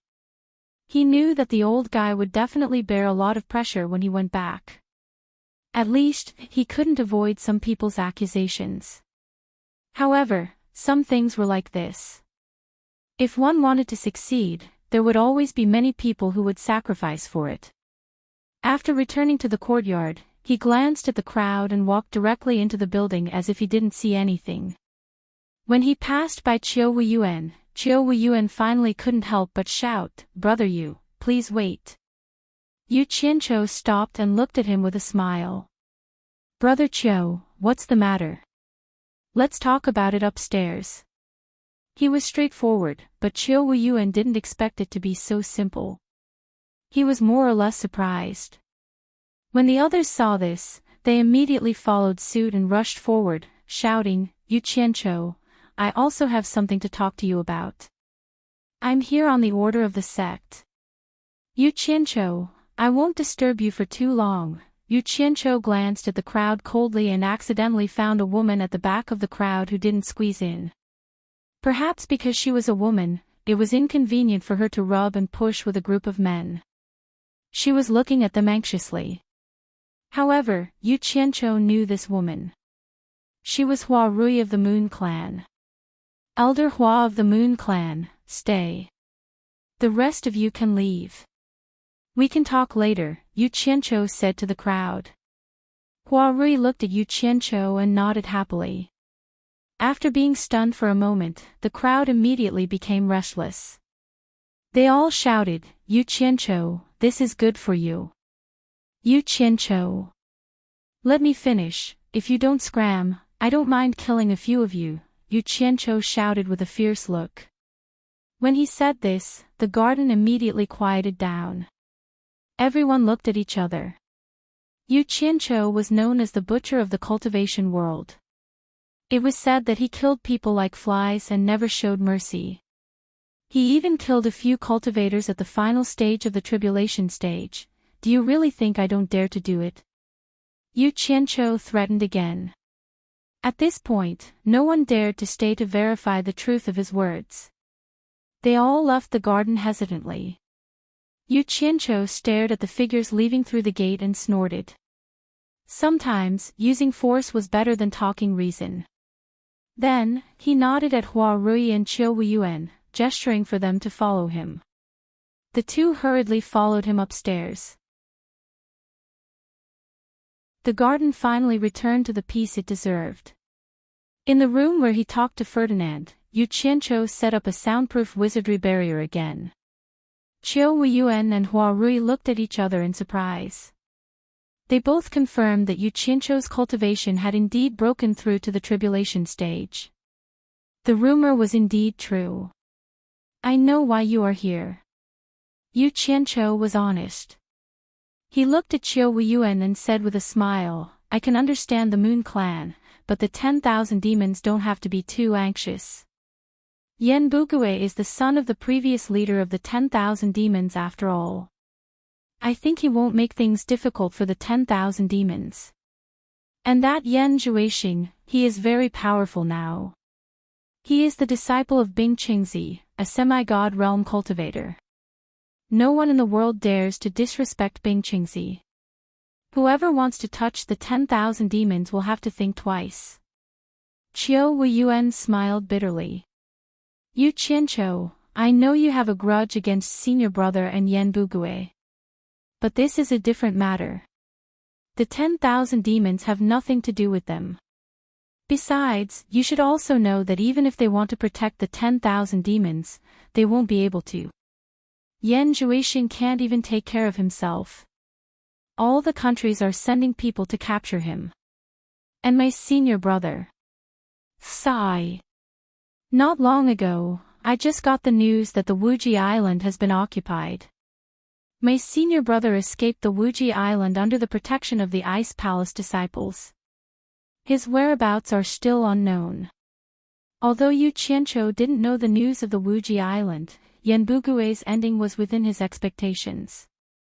Since all the countries were trying to capture Yan Zhuixing, how could the Wuji Island let his father, Yan Bugui, make the decision?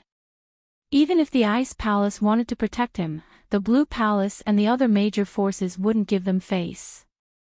It was already a great fortune that Yan Bugui was able to escape. Yu Qianqiu looked at the two and smiled. Everyone knows what's going on. There are some things that I'm too embarrassed to say. Let me put it this way. Previously, the supporting Immortal Island promised me that as long as I returned to the island, they would let me be the chief elder of the supporting Immortal Island. But I rejected it. Could it be that the two of you have more favorable conditions than the supporting Immortal Island? The two were slightly shocked.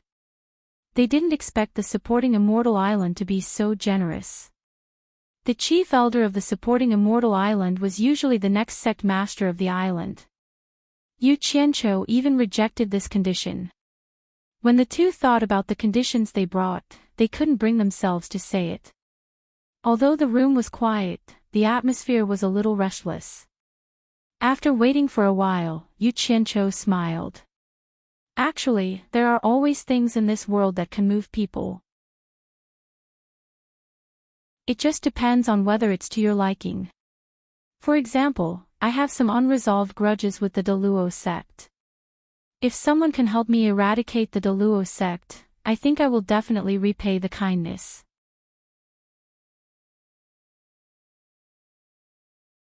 Chapter 679. What? Qiu Wuyuan and Hua Rui couldn't help but exclaim. Yu Qianqiu nodded with a smile, but a fierce look flashed in his eyes. Actually, with his current strength, he could go to Deluo sect alone, but it would be difficult to completely wipe them out.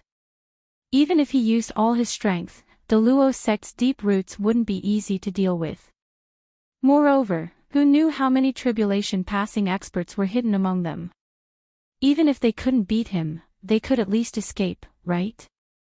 If he wanted to wipe out Deluo sect, he couldn't let those experts escape. Otherwise, they could rise again at any time. Such a large-scale operation required an equally large faction to take action. One was the number 1 sect in the demonic path, while the other was number 3 in the righteous path. If the two joined forces, Deluo sect would definitely lose. Actually, Yu Qianqiu had thought of asking supporting Immortal Island for help, but they definitely wouldn't be willing. Supporting Immortal Island would rather give up their worldly power than make a move on Deluo sect. Otherwise, not only would it damage the righteous path's strength, but supporting Immortal Island would also lose the right to continue leading the righteous path. Yu Qianqiu, what kind of hatred do you have with Deluo sect that you would want to wipe them out? Hua Rui asked with a frown. Yu Qianqiu's smile turned cold, and he said in a deep voice, "When I first joined Guangcang, my master died at the hands of Deluo sect. Back then, I swore on my master's corpse that I would avenge him. Is that reason enough?" There was another reason he didn't say, and that was that Shi Wenguang was about to send out his troops. He chose this time to cause trouble for Deluo sect to cause chaos in China's cultivation world. This was to prevent people from getting too comfortable and increasing the pressure on Shi Wenguang. As long as the cultivation world was stabilized, he had no doubts about Shi Wenguang's ability to fight a war. Only when Shi Wenguang controlled the entire Huaxia Empire would he have more resources for him to prepare for war. Otherwise, the western border wouldn't be able to arm an army to conquer the world. Another thing was that now was the best time to fish in troubled waters. Once Bai Changchun went to the East Holy Land, he would be able to take advantage of the situation. When the various countries' forces arrived, no one could say what the situation would be like. Therefore, now was the perfect time to target the exalted sect. Hua Rui was speechless. Since Yu Qianchou had sworn an oath, it seemed like he was determined to take action against the Daluo sect. Qiu Weiyuan's gaze flickered. If it was during normal times when there were no external enemies, this wouldn't be a bad thing for the 10,000 demons. If they could eradicate the forces of the righteous path, the 10,000 demons would be more than willing to do so. But now, it was time for them to deal with a foreign enemy together, so it was a little difficult. I'm afraid we'll be scorned by the entire cultivation world if we make a move against the exalted sect now. Qiu Weiyuan looked at Yu Qianchou and snickered. I'm afraid Fuxian Island and their righteous comrades will not just sit back and do nothing, right? It seemed like this guy was more or less tempted. Yu Qianchou said indifferently, since when did the 10,000 demons become so timid? If you're really willing to help me, the other problems are not a problem. I'll step forward and settle it. I'd like to see who wants to go against me. If you're not willing to help me, that's fine too. There will naturally be others who will be more than happy to help. I don't believe that without Butcher Zhang, we'll have to eat pigs with hair on them. Qiu Weiyuan looked at Hua Rui and said hesitantly, this matter is too big. I'm afraid it's not something the two of us can make the decision. Hua Rui nodded silently. Yu Qianchou smiled and said, I'm not counting on the two of you to make the decision. I'll give you 1 day. I'll wait for your reply in 1 day. If you're late, I won't wait. With that said, he lifted his hand and removed the soundproof barrier, sending the guests off. The two of them did not stay and hurriedly left. This matter had to be reported to the sect as soon as possible. Yu Qianchou walked to the window and watched the two of them leave the garden. After that, he fell into deep thought. Then, he closed the window and disappeared from the room. The capital of the Hua Xia Empire was bustling and lively as usual. On both sides of a quiet street were rows upon rows of luxurious mansions. It showed that the people who could live on this street were all influential people in the capital. However, this grand and tall mansion seemed a little down and out. In this luxurious mansion were nobles and nobles gathered. The tall walls were in need of new paint, the tiles were old and in need of renovation. The red paint on the tall vermilion door was peeling. It looked a little shabby and bleak. Who could imagine that the owner of this mansion was the mansion of the pillar of the State General who had his own army at the western border? Similarly, because the pillar of the State General had his own army, the Shi family did not dare to be too high profile. They allowed the mansion to be worn down and did not whitewash it on the outside. He was afraid that if the color was too bright, it would agitate the emperor, who was already full of suspicions, even more. The neighbors who lived in the surrounding mansions were all officials of the court and were used to the Shi family's low profile. They would at most glance when they passed by, not daring to have any entanglements with the pillar of the State General. Once upon a time, this was a rich and powerful family that many people wanted to curry favor with, but did not have the means to do so. But now, everyone was trying to avoid them, afraid that they would be implicated if they had even the slightest connection with the pillar of the State General. This was because there were countless spies from the court watching this place. If they were not careful, they could become the accomplices of the pillar of the State General. In front of the door, the once bustling traffic had disappeared for many years. Now, all that was left was deserted. Even describing this place as deserted was a little too much. The gatekeeper behind the vermilion door was lying down in the gatehouse and dozing off. There was no need to worry about anyone disturbing him. At this moment, the sound of galloping horses could be heard from outside the door. There was also the sound of a large group of people running. Even the dozing gatekeeper could feel the ground tremble. The gatekeeper suddenly woke up. He was very familiar with this sound. It was the sound that would come from outside when the pillar of the State General or the pillar of the State General returned. Was it the pillar of the State General or the pillar of the State General? The gatekeeper's face lit up. He quickly adjusted his clothes and hat and opened the door impatiently. The first thing he saw was the gleaming swords and spears. The general on horseback had an unfamiliar face. He was neither the pillar of the State General nor the pillar of the State General. He was waving his whip viciously at the two ends of the street and shouted, "Surround this place. Everyone, keep your eyes open. Do not let a single fly out of the general's residence. Anyone who disobeys will be executed." The large group of people split into two sides and surrounded the pillar of the State General's residence like an iron bucket. The gatekeeper's expression changed greatly. He had also heard rumors that the pillar of the State General was going to rebel. Could it be that the pillar of the State General was really going to rebel? The general on the horse glared fiercely at the open door. The gatekeeper was so scared that he slammed the door shut with a bang. He didn't forget to bolt the door shut. He turned around and ran back into the courtyard. As he ran, he shouted, "Not good. Something bad is going to happen. Not good." The general's residence is surrounded by a large group of people. The shouts reverberated throughout the general's residence. The family members and servants, who had been living in fear every day, suddenly rushed out of nowhere. Their faces were pale. The courtyard suddenly seemed to be overcrowded. The mistress, Li Hongnyang, walked out from the main hall with her two wives, Bao Wancher and Si Tuhue. Bao Wancher was even holding the hand of a curious child. "Madam, not good." The general's residence is surrounded by soldiers. The gatekeeper shouted as he ran towards the main hall.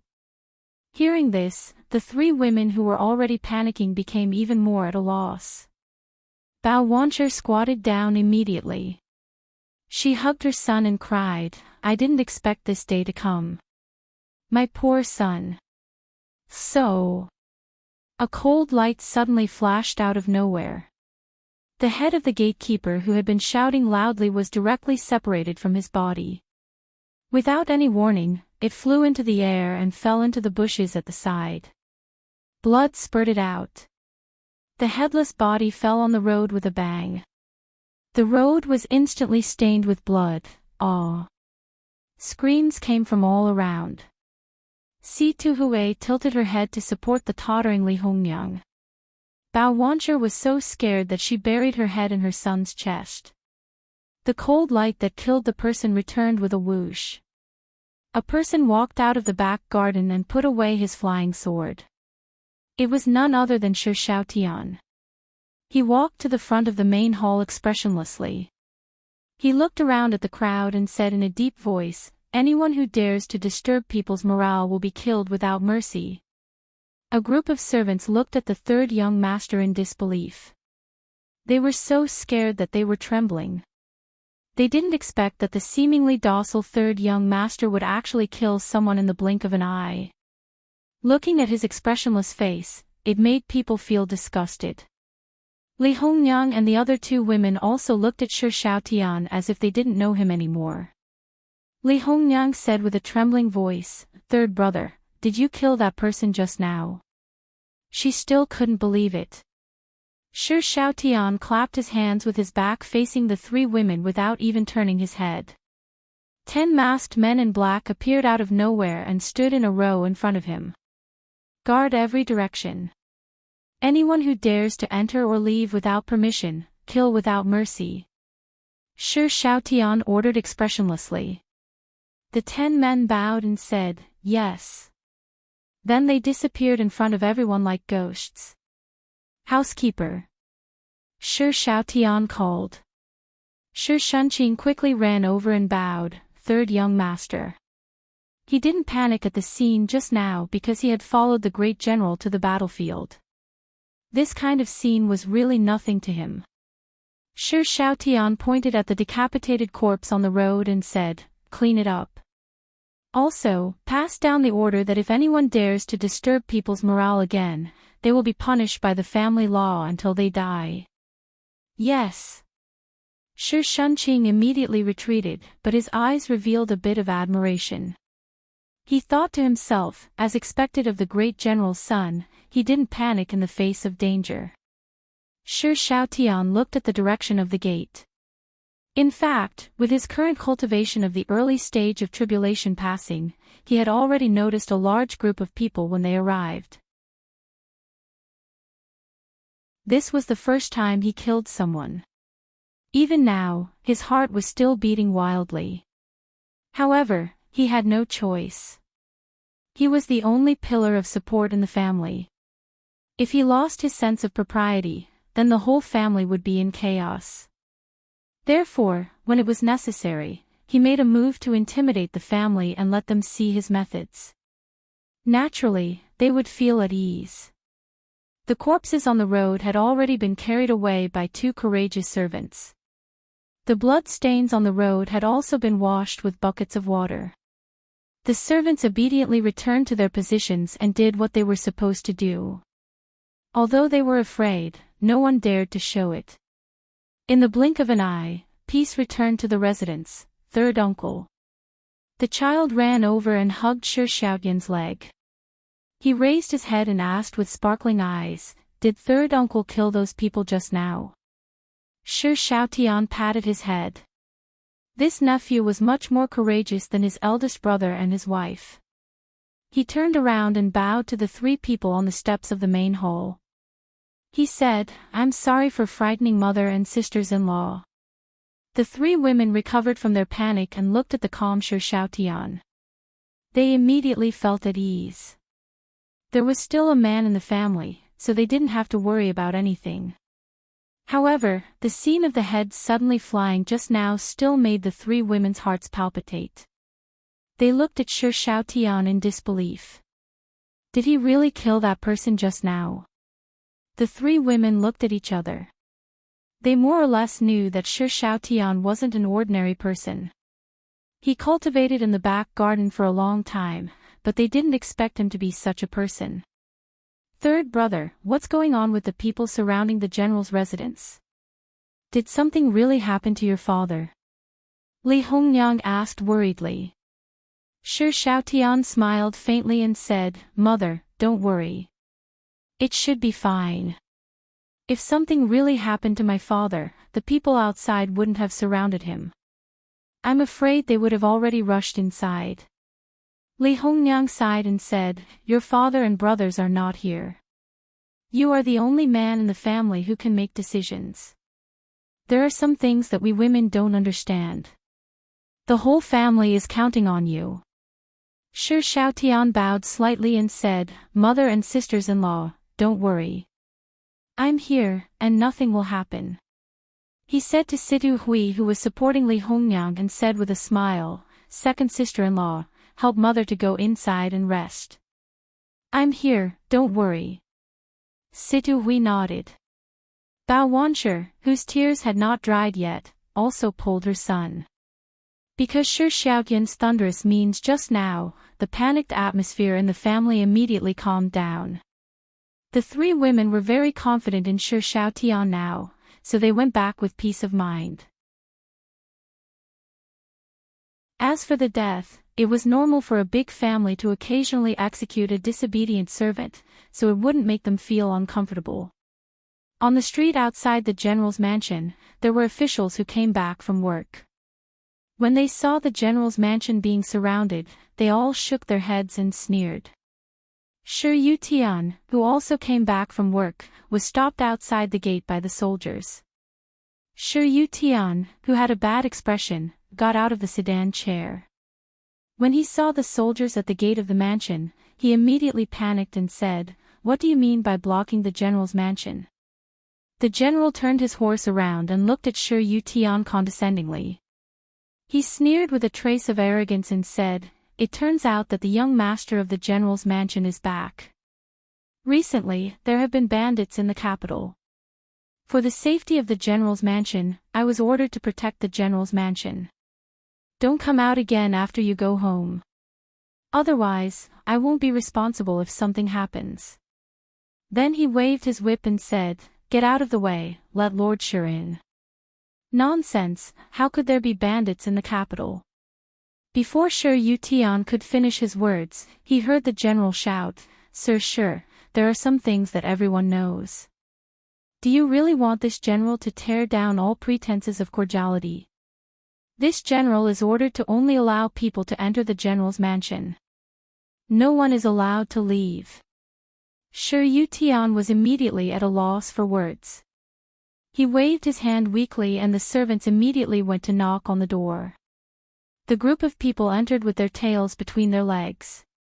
Behind them, the general sneered as if he was sharpening his blade. When they were about to reach the main hall, Sher Yutian suddenly noticed a few servants washing the floor. He accidentally wet his shoes and immediately flew into a rage. "Where are your eyes?" This scared the servants so much that they trembled in fear. "Big brother." A cold, warning voice rang out. Sher Yutian was stunned when he saw Sher Shaotian standing on the steps of the main hall and staring at him. This third brother of his rarely left the backyard. Why was he standing here today? Did he know something? In all fairness, Sher Yutian was still very afraid of Sher Shaotian. There was no other reason than that Sher Shaotian was an immortal-like figure in his eyes. Even though they were blood brothers, he would always show a fawning expression, hoping to get 1 or 2 spirit pills or miraculous medicines. When Sher Shaotian was in a good mood, he would also give him 1 or 2 chi recovery pills. After eating them, Sher Yotian's spirits were lifted and he became even more fawning. "Third brother, why did you come out?" Sher Yutian revealed a face full of smiles and immediately forgot about his previous unhappiness. He hurried over and stood at the bottom of the steps, looking up happily. It was as if he was the little brother and Sher Shaotian was the big brother. Sher Shaotian frowned and raised his chin towards the outside. "What's going on with the troops outside?" Sher Yotian's face darkened and he said sadly, "I don't know if it's true or not. I heard rumors that the imperial court received a report from the west saying that father and second brother are mobilizing troops and collecting rations from all over the place. They're plotting something. And the imperial court is already mobilizing troops in preparation. I thought it was just a rumor, but looking at the situation outside, I'm afraid it's true. Third brother, you have to think of something. The imperial court clearly wants to put us under house arrest as hostages.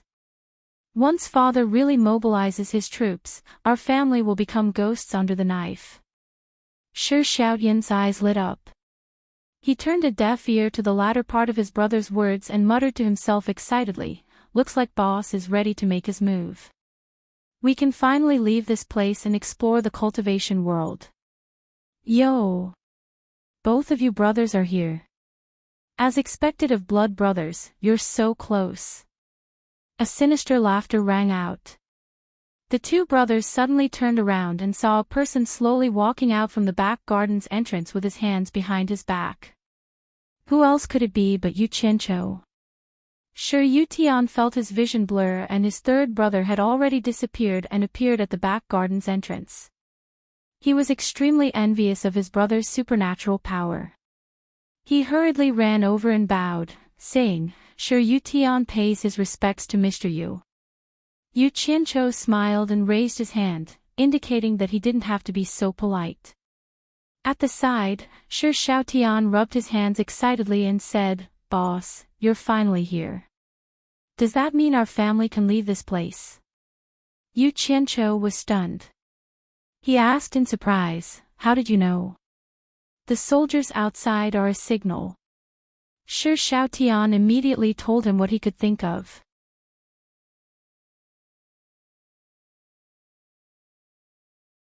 Chapter 680. After listening to him, Yu Qianqiu's expression froze. It seemed that Sher Wenguang had made a big move, and he couldn't hide it anymore.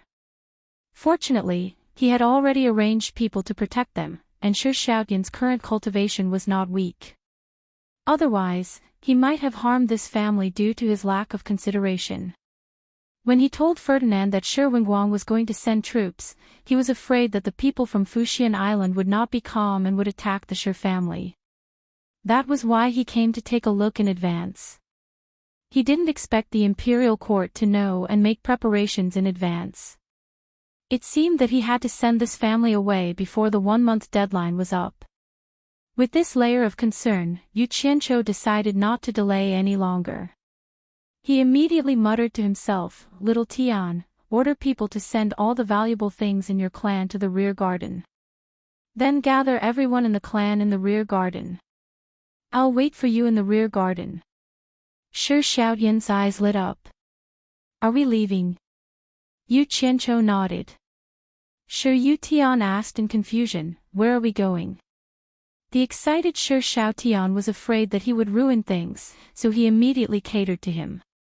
"It's not safe here anymore. We're going to the place where the deities live. Mr. Yu wants to bring our whole family along, so you mustn't leak this information." "Really?" Shi Yutian was in disbelief. "Of course. You've heard what Mr. Yu said. Go and prepare with me."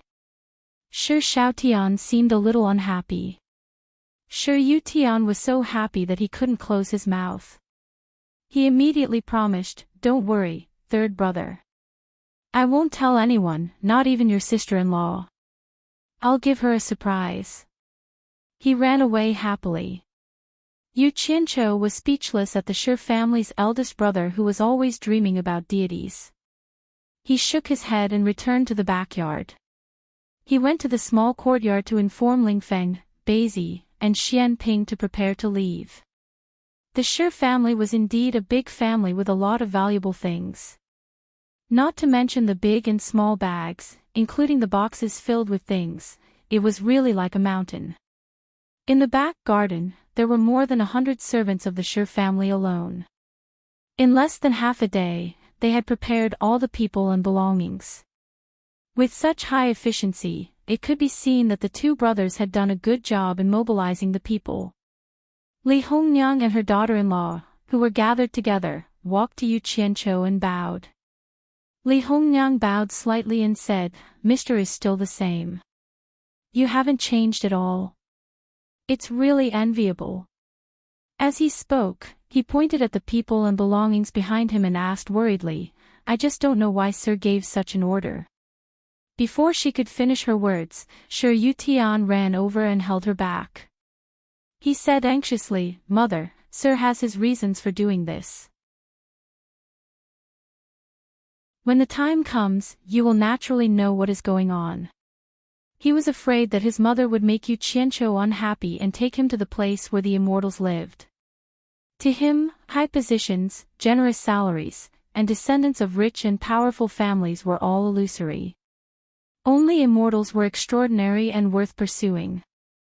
Yu Qianqiu nodded and said, "Don't worry, madam. Shi Yutian is right. He. When we arrive at the place, I'm afraid madam won't want to come back. You will have to thank me." Shi Yutian's eyes lit up when he heard this. Li Hongniang was still a little worried about her unreliable eldest son. She looked at Shi Xiaotian and saw him smiling and nodding his head. Only then did she feel relieved. She smiled awkwardly at Yu Qianqiu and said, "I was reckless. Please don't take it to heart, sir." Yu Qianqiu wasn't going to argue with her. With his hands clasped behind his back, he signaled the 10 black-clothed masked men with his eyes. The 10 men quickly spread out and searched the entire general's residence. After making sure that no one had missed anything, they quickly returned and signaled to Yu Qianqiu that there was no problem. The 10 men then spread out and surrounded the people and belongings in the backyard. Yu Qianqiu put down his hands behind his back and slowly opened his arms. A large amount of majestic mist gushed out from his body and slowly covered the entire backyard. This magical scene stunned everyone, especially Shi Yutian. He looked excited and thought to himself, "This is indeed the legendary deity who can breathe clouds and spit out mist." The mist that shrouded the backyard became thicker and thicker. In the end, it reached the point where they could not see the person in front of them clearly. Everyone felt that it was both magical and mysterious. However, they did not know that the backyard of the general's residence had been emptied out in an instant.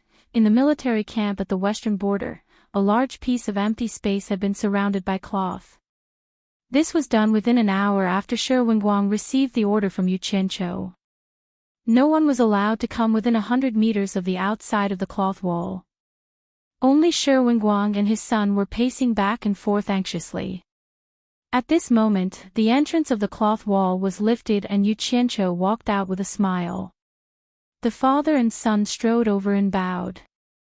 Shi Wenguang could not help but ask, "Sir, inside?" Yu Qianqiu pulled up the curtain and saw a thick fog inside.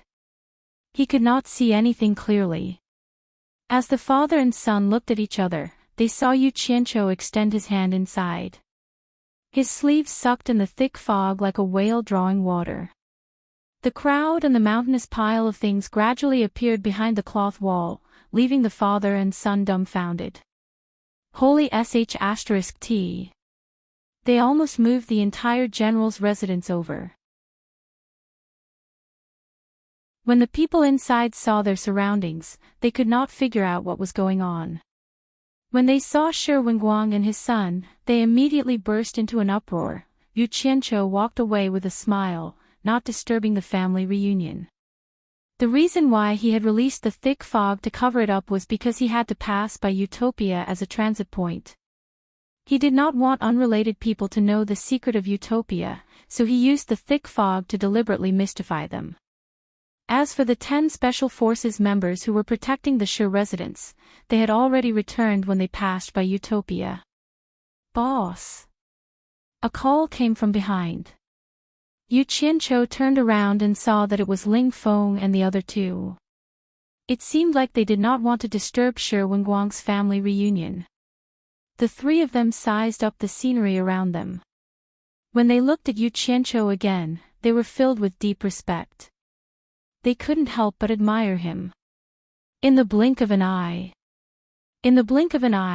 He had come to Shi Wenguang's western military camp from the distant capital. Furthermore, he had brought so many people and things at once. This divine ability was unheard of. The three of them followed him to Shi Wenguang's tent.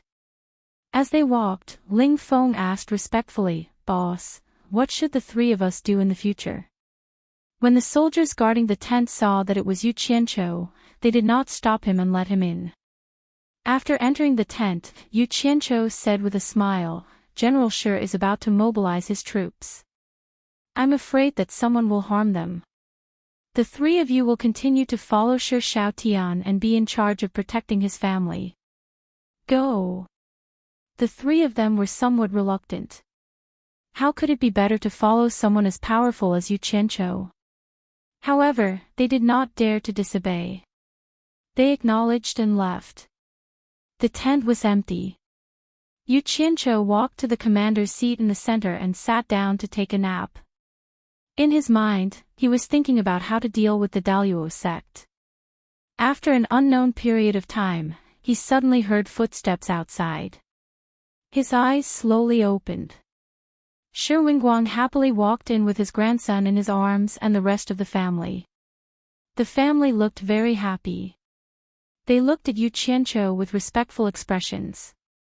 This was the first time they had experienced such a magical scene. They had been in the capital before, but they had arrived here in the blink of an eye. It was simply too magical. In their eyes, Yu Qianqiu had become a living god.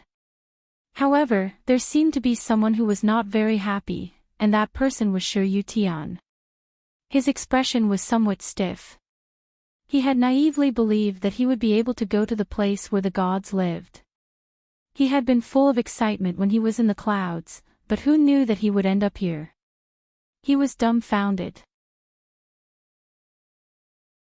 He was happy that his family was reunited, but he was even more disappointed. Shi Wenguang put down his grandson and flung off his cloak.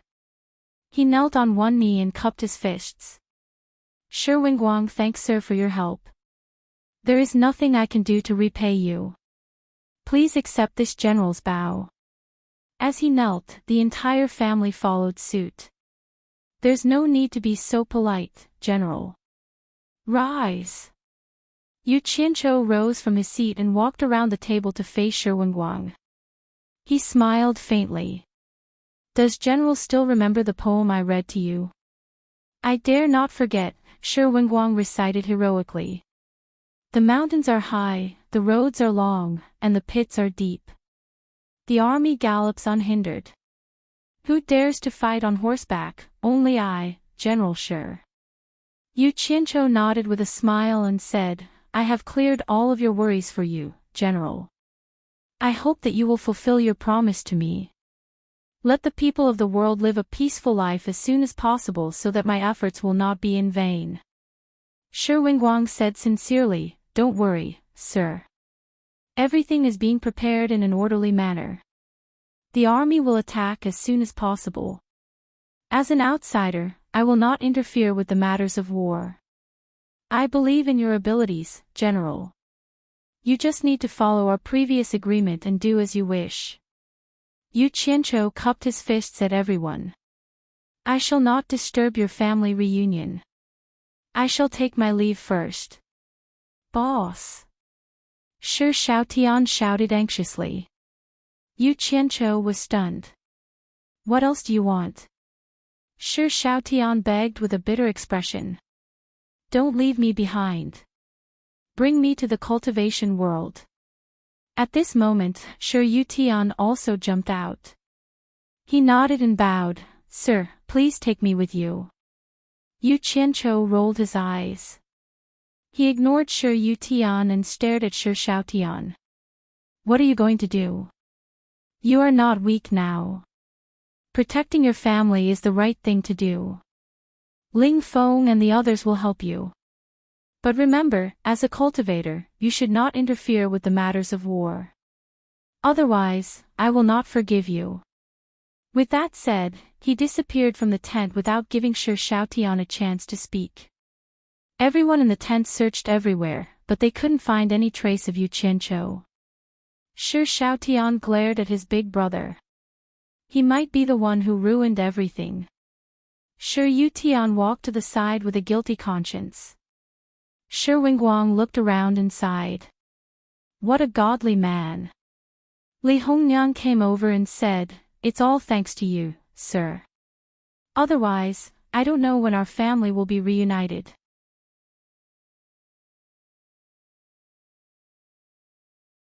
Chapter 681. There were few people in the vast mountain range. In the deep belly of the mountain, there were 3 towering peaks connected to each other. The mountains were so steep that they pierced through the clouds. Waterfalls splashed on the mountainside, and streams gurgled at the foot of the mountain. Sometimes, beasts would drink by the stream, and birds would fly over the forest. It was a peaceful and beautiful scene. Looking up the mountain, one could faintly see the buildings on the 3 peaks. There was no path leading to the summit at the foot of the mountain. If mortals saw this, they would definitely think that the mountain was the residence of immortals. In fact, the people who lived on the summit were no longer mortals. This was the Daluo sect, the second largest righteous sect in Huaxia's cultivation world. Under the bright sun, the glazed roof and eaves reflected brilliant colors under the wind and clouds on the mountaintop. From afar, the 3 peaks shone with colorful lights, like 3 pearls worshipped between heaven and earth. It was not a blessed land of immortals, but it was better than one. The majestic hall in the middle of the 3 peaks was called Lingshao Hall. It was the central decision-making area of the Daluo sect. At this time, dozens of people sat on the ground in the hall, facing the one-armed sect master, Luo Qingtian, who was sitting in the center. The people in the hall didn't look good. There was no other reason than the soul formation masters from the various countries were like sharp blades on their necks, able to take their lives at any time. The disaster of annihilation could happen in an instant. No one could imagine how terrifying the legendary soul formation masters were. When such a person descended, the scene would make people shudder. In fact, this fear wasn't only shrouded in the Daluo sect. All the major sects were looking for a solution. No one would sit still and wait for death. However, Yu Qianqiu, who caused a stir in the various countries, suddenly made everyone's eyes light up. All the major sects had their eyes on Yu Qianqiu. Yu Qianqiu, who was known as the #1 master below the soul formation stage and had a good relationship with several other soul formation masters, had undoubtedly become the savior in everyone's eyes. However, what made the Daluo sect depressed was that the person who could help them out of this crisis was not someone else, but Yu Qianqiu. The Daluo sect and Yu Qianqiu didn't just have a small misunderstanding, but several feuds. You want your enemy to help you solve the crisis. It would be best if they didn't hit him when he was down. Despite their worries, the upper echelons of the Daluo sect firmly believed that profit was the eternal pursuit of the cultivation world. Hatred was nothing in the face of profit. Many examples throughout the ages had proven this point. The upper echelons of the Daluo sect had decided to part with a large portion of the wealth that the sect had accumulated over the past 1,000 years, a total of 3 billion high-grade spirit stones. They believed that no one in the world could refuse such a large sum of wealth. As far as the exalted sect was concerned, the sect's accumulated wealth was meant to be used in times of crisis. As long as the sect could survive this crisis, there would always be a chance to earn back the money. However, what made the upper echelons of the Daluo sect disappointed was that the people they sent to the Wu clan to look for Yu Qianqiu didn't even have a chance to speak to Yu Qianqiu before they were chased out. The upper echelons of the Daluo sect believed that it was because Yu Qianqiu didn't know how large the wealth was. Therefore, Luo Qingtian personally contacted the Wu clan's patriarch, Wu Sihai, and secretly revealed the number of spirit stones, hoping that Wu Sihai could help pass the message to Yu Qianqiu. Soon, Luo Qingtian waited for Wu Sihai to pass the message to Yu Qianqiu, and it was a simple sentence. Some things can't be changed no matter how much money you have. It seems that we can't count on Yu Qianqiu. Luo Qingtian sighed and looked at the elders in the Lingxiao hall. Elders, do you have any other ideas? The hall fell into silence again. Zhu Xianxian, who was in the crowd, suddenly asked, Sect Master, I wonder what the consecrators mean. Many people looked at him with some resentment in their eyes. They all felt that if he hadn't become enemies with Yu Qianqiu several times, they wouldn't have fallen into such a difficult situation today. Luo Qingtian shook his head slightly. The consecrators don't have any better ideas. Show that you will obey any decision of the sect. If that's the case. Zhu Xianxian muttered, I have an idea, but I don't know if I should say it. Everyone looked surprised. An elder beside him frowned and said, Elder Zhu, what time is it now? If you have any ideas, just say it and let everyone discuss it. Why are you hesitating? Luo Qingtian also nodded and signaled him to say it quickly. Zhu Xianxian's eyes flickered. Our Chinese cultivation world has fallen into such a precarious situation because we have been complacent. Maybe we can look further. Since we know that we are not the opponents of the various countries, why do we have to be opponents? Maybe it's a good choice to be friends. For example, we can try to send people to contact other countries. Since we are willing to take out 3 billion high-grade spirit stones, I believe we can make friends with them. As soon as he said that, everyone was shocked. The hall was so quiet that the sound of ants crawling could be heard. Everyone looked at each other. Suddenly, someone stood up and pointed his finger at Zhu Xianxian. He shouted angrily, Zhu Xianxian, how can you say such words that forget your ancestors? What's the difference between this and being a traitor of the Chinese cultivation world, Elder Hong? Zhu Xianxian shouted and stood up abruptly. He said tit for tat, this is just a method that I have no other choice. Besides, everyone asked me to say it. How can you say that I forget my ancestors? Besides, who said that being friends with various countries is forgetting my ancestors? Yu Qianqiu is a good example. Didn't he also make friends with the soul formation stage masters of various countries? Why didn't anyone say that he forgot his ancestors and betrayed the Chinese cultivation world? Instead, everyone begged him. No matter what, I am also thinking about the eternal foundation of the Daluo sect. If everyone thinks that this method is inappropriate, you don't have to use it. Is there a need to put such a big hat on me? You're twisting words and forcing logic. Elder Hong was almost speechless. Compared to Zhu Xianxian, who had been practicing outside for a long time, his eloquence was worse. All right, stop arguing. Luo Qingtian shouted and stood up. He looked at the two people who were arguing and said, to put it bluntly, Yu Qianqiu's reputation was built in various countries. If we, the dignified Daluo sect, take out a large amount of spirit stones to go to other countries to make friends, we are completely different from Yu Qianqiu. Don't say such words in the future.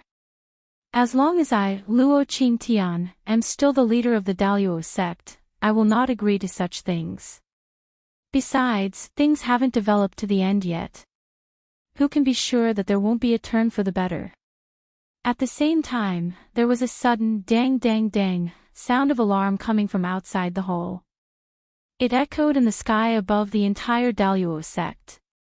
Everyone in the hall sprung up at the same time and looked out of the hall, only to hear several disciples shouting anxiously, "Enemy attack! Enemy attack!" With the cultivation of everyone in the hall, they immediately heard the dense sound of flying coming from all directions.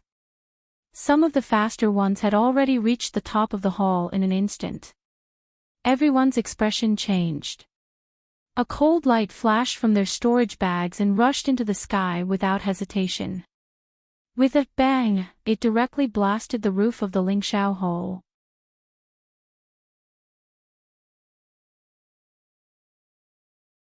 Chapter 682. The moment the roof was blasted open by the swords, a dozen or so huge sword auras descended from the sky and knocked away the flying swords. They were like a dozen or so huge icicles that pierced into the numinous sky hall. Boom, boom. The deafening sound masked the shrill cries of pain. The entire numinous sky hall began to tremble. Wood, stone, and debris flew in all directions. Smoke and dust rose, and people flew everywhere in a daze. A few corpses were left in the hall, while the rest broke through the walls with their palms. At this critical moment, no one cared about the numinous sky hall. Saving their lives was the most important thing. Moreover, the numinous sky hall had already been destroyed by the enemy's attack. As soon as the people rushed out of the hall, they were struck by the fierce attacks from above. They did not even have the chance to see who the enemy was. They had to dodge the fatal attacks first. Not only the numinous sky hall, but the halls on the other two mountains were also being attacked crazily at the same time. The Daluo sect's consecration hall, in particular, had more than 100 people gathered in the sky. They struck out more than 100 sword auras and tore down the entire hall in an instant. The attack was so vicious and crazy that it was hard to imagine. It was as if they did not intend to give the enemy any chance to catch their breath. The moment the consecration hall collapsed, a dozen or so figures with angry roars exploded towards the attacking people in the sky. They instantly entered the crowd of people in the sky and engaged in a chaotic battle. In an instant, light shone in all directions, and loud rumbling sounds reverberated in the sky. Screams of pain could be heard, and corpses continuously fell from the sky. Get out of the way. With a loud shout, the 100 or so people in the sky above the consecration hall dispersed. At the same time, a dozen or so figures charged towards the dozen or so people who rushed out from below. The two groups of experts at the end of the tribulation passing stage fiercely collided and fought crazily with no regard for their lives. The outcome of these dozen or so people was the key to the outcome of the entire battle. In the sky around Luoshao Mountain, a dense crowd of people continuously swarmed over. The colors were black and white. Most of the people in black were men, while the people in white were women. It was a very strange attack combination. All disciples, fight! Attack! Someone on top of Luo Shao Mountain roared furiously. Countless silhouettes shot out from the top of the mountain. No one knew where they came from, but they rushed towards the crowd that was besieging them. Soon, both sides started fighting crazily. The sea of clouds around Mount Luo Shao immediately started to churn, as if countless rocks had been thrown into a calm lake.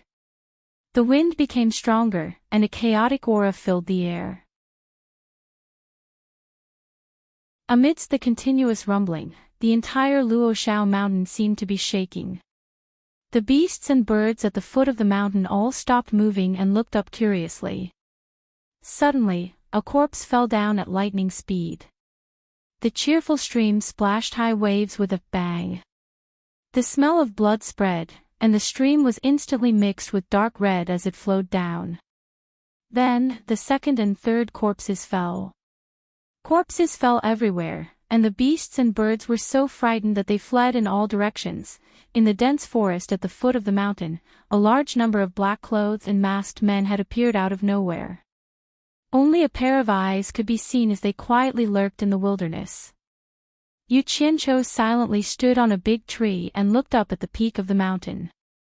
After seeing that the battle had already started, he expressionlessly waved his hand and pointed at Mount Luoshao with force. Zhang Ping, who was staring at him under the tree, immediately turned around and ordered loudly after receiving the order, "Attack according to the original plan."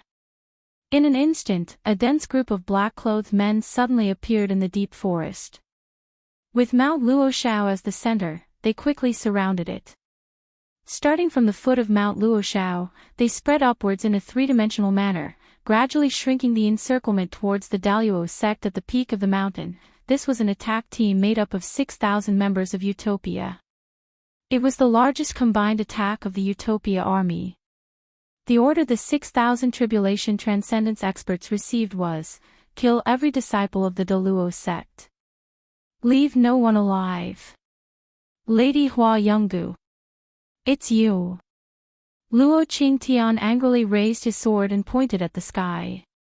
The Daluo sect has no grudges with the Moon sect. Even if there were some small conflicts, there's no need to make such a big fuss. Why did you sneak attack the Daluo sect? He had already lost an arm. Now, with his messy clothes, the dignified leader of the Daluo sect looked extremely disheveled. The 6 elders stood with their backs to him.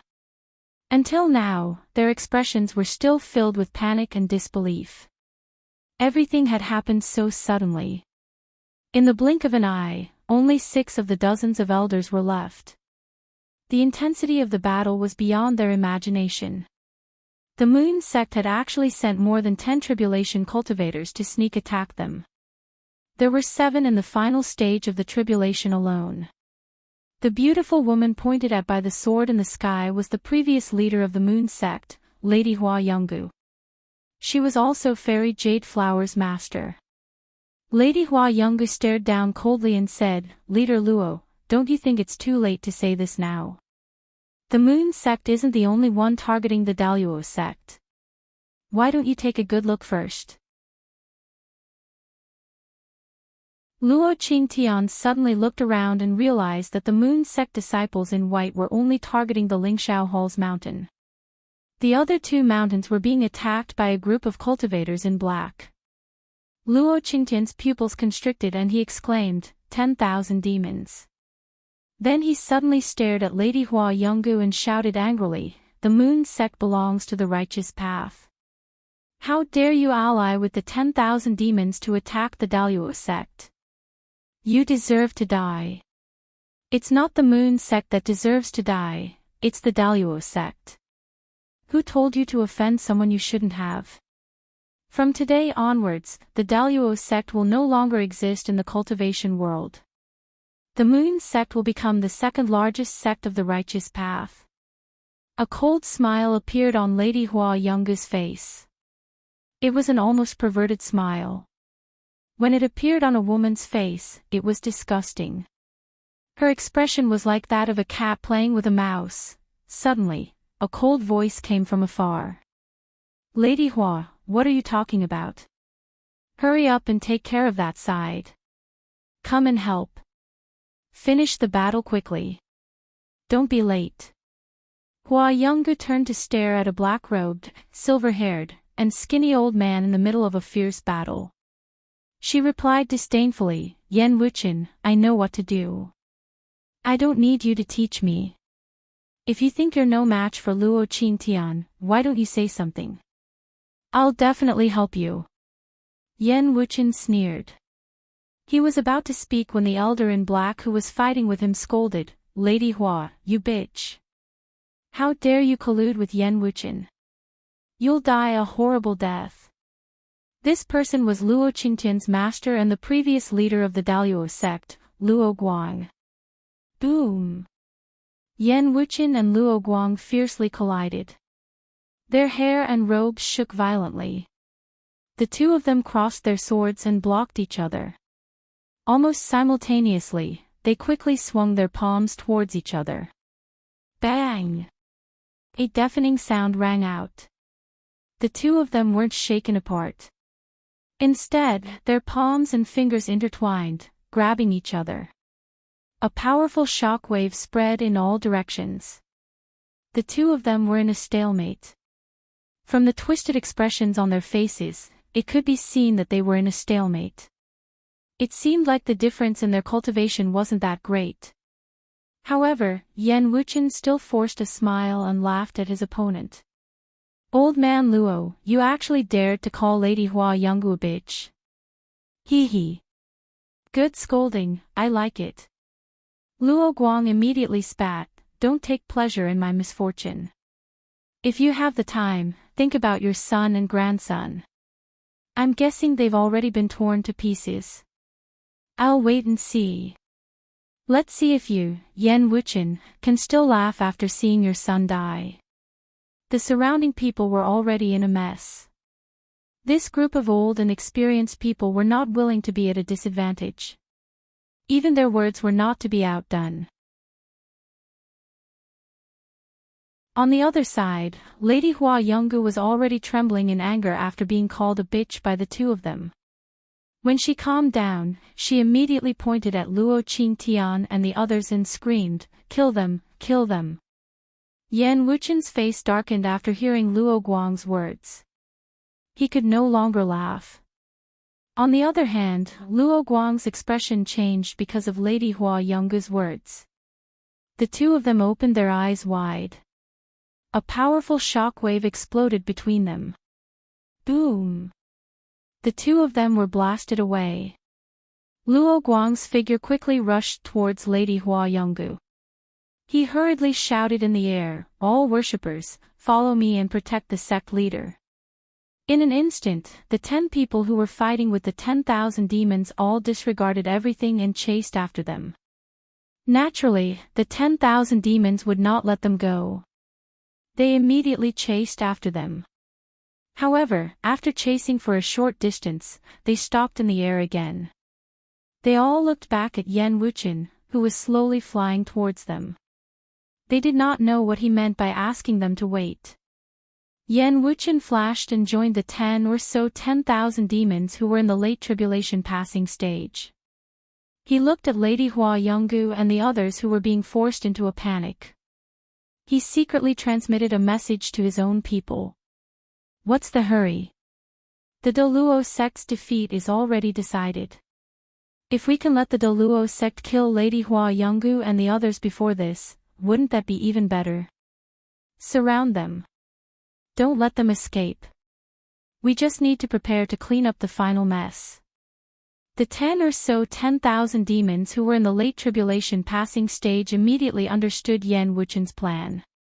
They all looked at the former palace lord with admiration.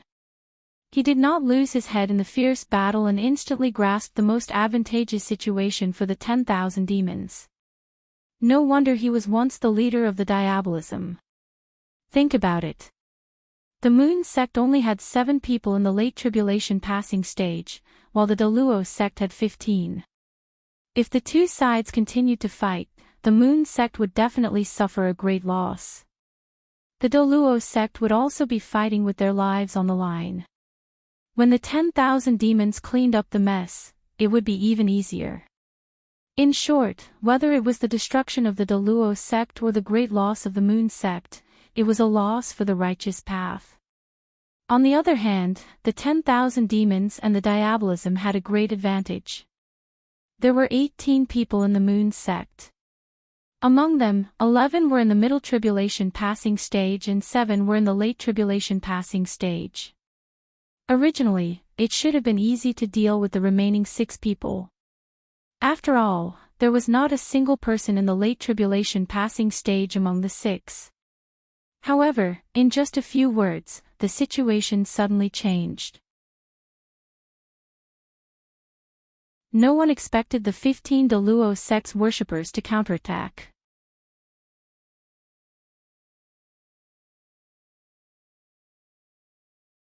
Chapter 683.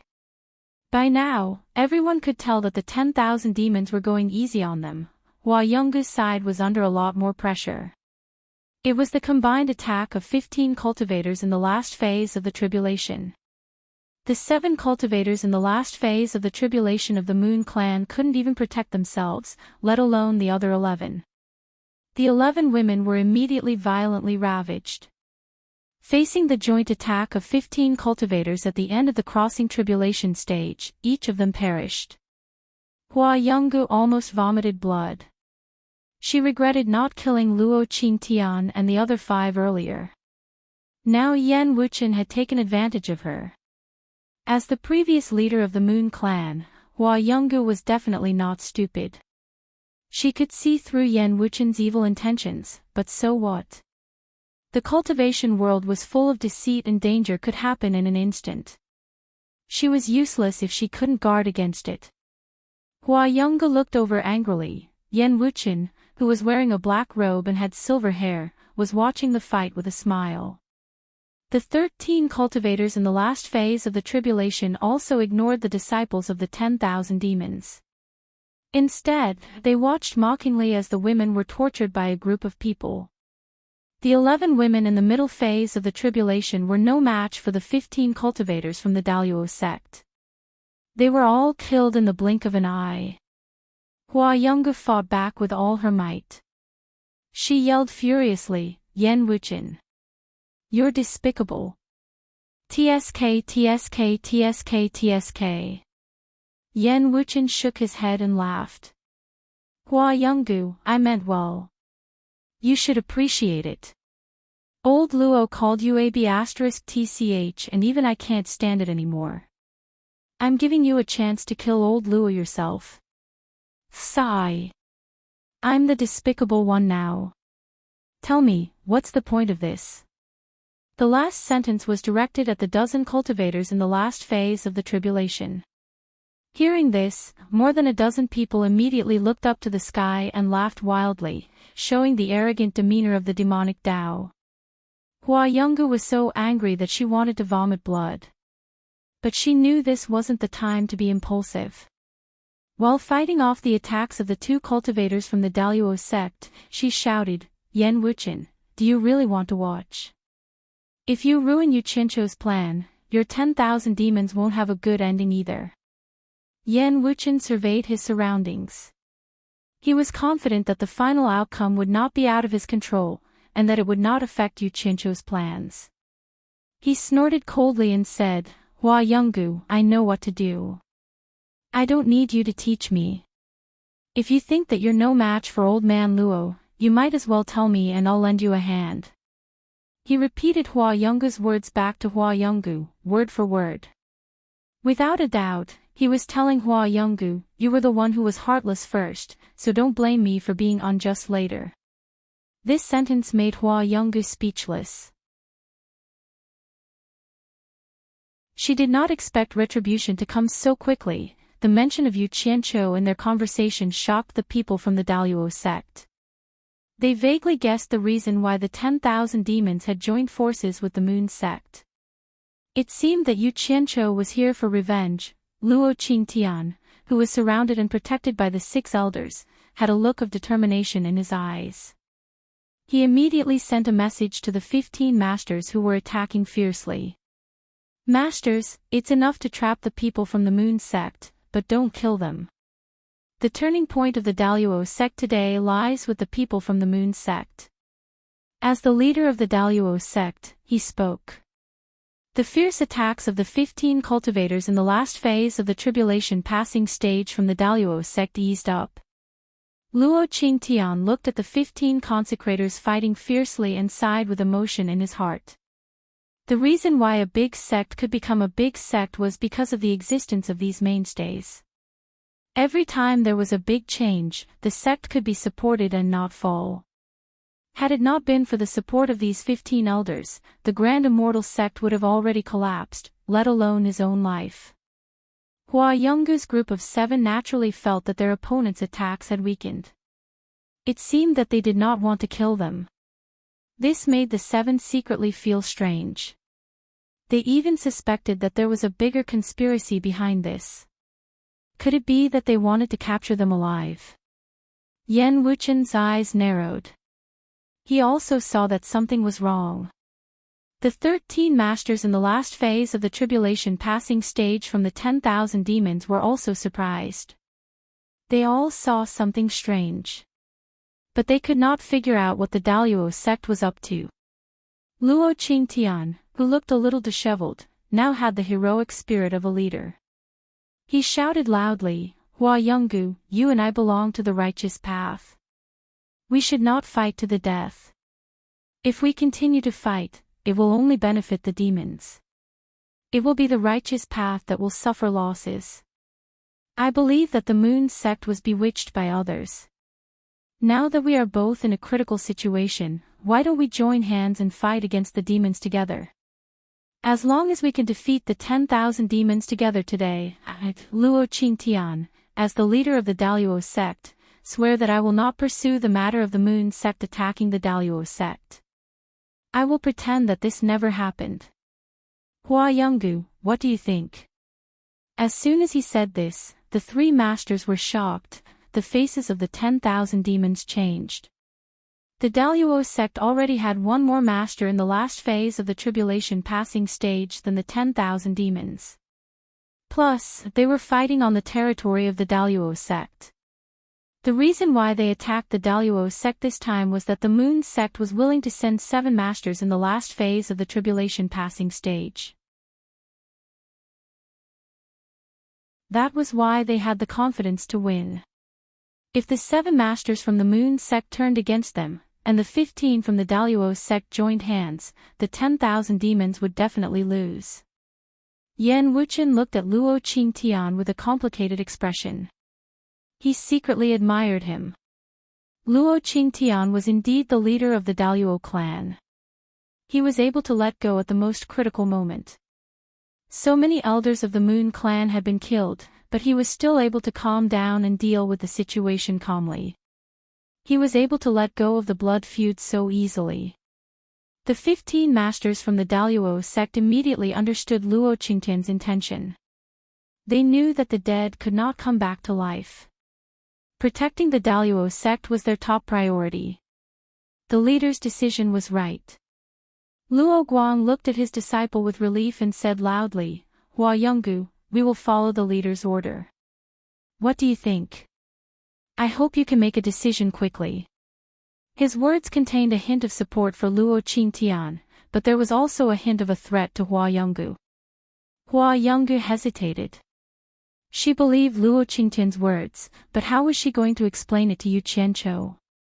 When the Moon sect received news from Hua Rui from Hat Island, they also hesitated whether to join hands with the 10,000 demons to attack the Daluo sect. After a closed-door analysis by the higher-ups of the Moon sect, they felt that the advantages outweighed the disadvantages. First, Yu Qianqiu promised to help the Moon sect when the soul formation cultivators from other countries threatened the Moon sect. Second, after killing the Daluo sect, the Moon sect would naturally become the second largest sect of the righteous path. This was the secret desire of the Moon sect for many years. Third, after destroying the Daluo sect, Yu Qianqiu promised not to take any of the Daluo sect's wealth. The moon sect and the 10,000 demons would split it among themselves. As for the fourth condition, Yu Qianqiu threatened that since the moon sect already knew the secret, if they didn't agree, he would take care of the moon sect. The moon sect had no choice but to agree. But now, Hua Yonggu really hesitated. If they joined hands with the Daluo sect, they would offend Yu Qianqiu. If they didn't, the 10,000 demons' actions were too infuriating. They had caused the deaths of 11 cultivators from the moon sect. Just then, Yan Wuchen chuckled awkwardly. He didn't expect to shoot himself in the foot. He said loudly, Hua Yonggu, we're even now. Don't fall for other people's tricks. Now, you and I will continue to work together and destroy the Daluo sect. What do you think? The 10,000 demons and the Daluo sect all became alert. The moon sect's decision could decide the outcome of the battle. Hey! Who are they? One of the 10,000 demons suddenly pointed at the masked men in black who were about to reach the other two mountains. If one didn't pay attention, they would think that they were from the 10,000 demons because they were all dressed in black. But these people all had their faces covered. They obviously weren't from the 10,000 demons. But the strange thing was that these masked men didn't target the 10,000 demons. They only targeted the Daluo sect disciples. The people from the Daluo sect looked over and their expressions changed. Luo Qingtian frowned. He felt a deep sense of danger. The masked men in black didn't attack quickly, but they cooperated with each other very well. They surrounded the Daluo sect disciples layer by layer. They would rather slow down than let a single Daluo sect disciple go. The Daluo sect disciples couldn't resist at all. As soon as they collided with them, they were immediately killed. Such a strict and brutal fighting style that left no survivors, and the flawless coordination, was a ghastly sight to behold. The most frightening thing was that these masked men were all at the early stage of tribulation passing. Occasionally, a Daluo sect disciple in the middle stage of tribulation passing would be surrounded and killed by more than a dozen masked men. Even a Daluo sect disciple in the middle stage of tribulation passing couldn't stop them. Obviously, without a top expert to stop them, the Daluo sect disciples could only wait to be slaughtered. However, the Daluo sect's top experts in the late stage of tribulation passing were all trapped here. They couldn't go over to help. They could only watch as the black net closed in. Yan Wuchen looked at it and was stunned at first. Then, he laughed and said, needless to say, Yu Qianqiu has arranged for a third party. It seems that Yu Qianqiu is determined to win. He was relieved now. In such a situation, if Hua Yonggu was not stupid, she would naturally know what to do. Hua Yonggu only took a few glances and was shocked. She didn't expect Yu Qianqiu to have a backup plan. She didn't know if there were any other arrangements. Fortunately, she didn't agree to the Daluo sect's request. She rolled her eyes and shouted, Yan Wuchen, what are you waiting for? Hurry up and attack. The meaning of this sentence was obvious. Luo Guang immediately flew into a rage out of humiliation. Hua Yonggu, you old bitch. I won't forgive you. His figure shot out and a palm shadow with the force of a mountain shot towards Hua Yonggu. The shockwave swept out like a hurricane. Even the other late-stage tribulation passing experts had to retreat and hurriedly move out of the way. The Daluo mountain splitting palm was a palm that Luo Guang had used all his cultivation in a fit of rage. Its power was so ferocious that even Luo Guang couldn't measure it. He hated Hua Yonggu for her fickleness. Earlier, he had shown her mercy, hoping that she would change sides. He didn't expect that by sparing her life, his side would fall into a desperate situation.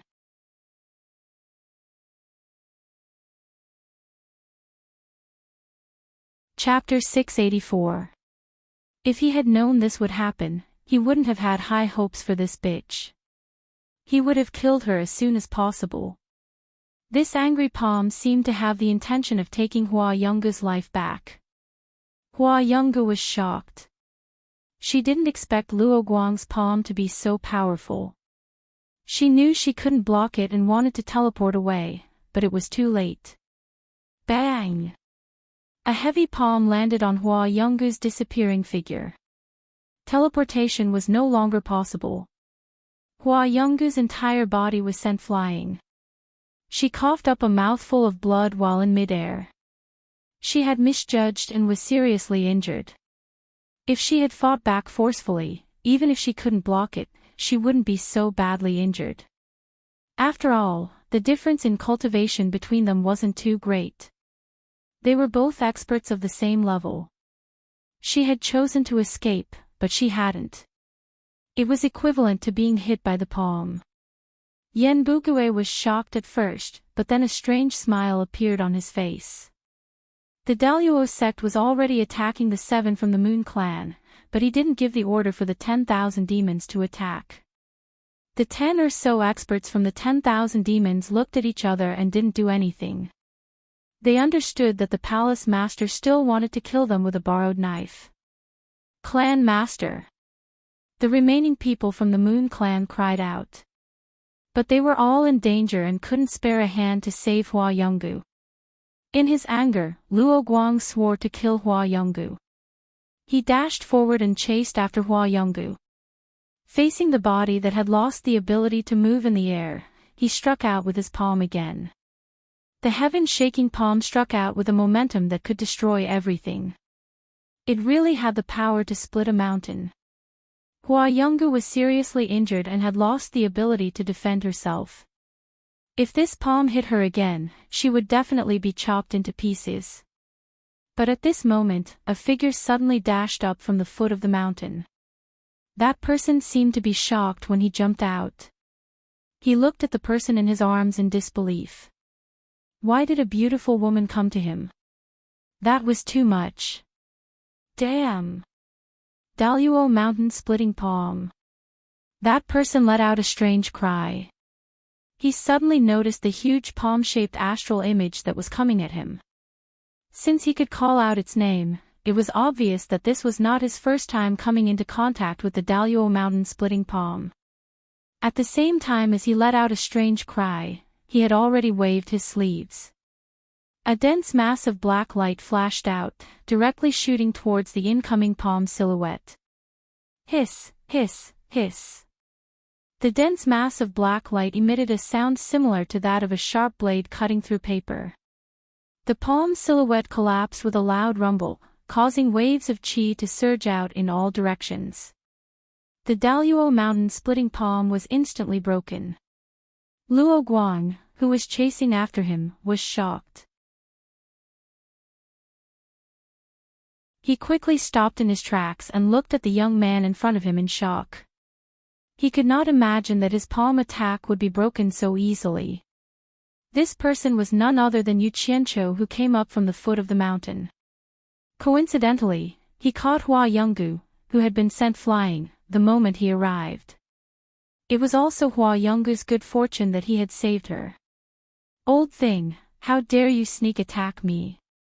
Yu Qianqiu hugged Hua Yonggu with one arm. His face was gloomy. The black flying sword returned to his sleeve. Who are you? Luo Guang asked cautiously. Luo Qingtian recognized Yu Qianqiu at a glance. The two of them had fought before, and his broken arm was thanks to Yu Qianqiu. Naturally, Luo Qingtian had a deep impression of Yu Qianqiu. Zhu Xianxian, who was lucky enough to survive, also had a deep impression of him. Zhu Xianxian's pupils shrank as he shouted, "Honored Elder Luo, this person is Yu Qianqiu, the one who has always been against our Daluo sect. He is also the mastermind behind this sneak attack on our Daluo sect." Listening to his words, it was obvious that he was encouraging Luo Guang to kill Yu Qianqiu. Yu Qianqiu swept a cold glance at Zhu Xianxian and sneered, "Old dog, you're really lucky to still be alive.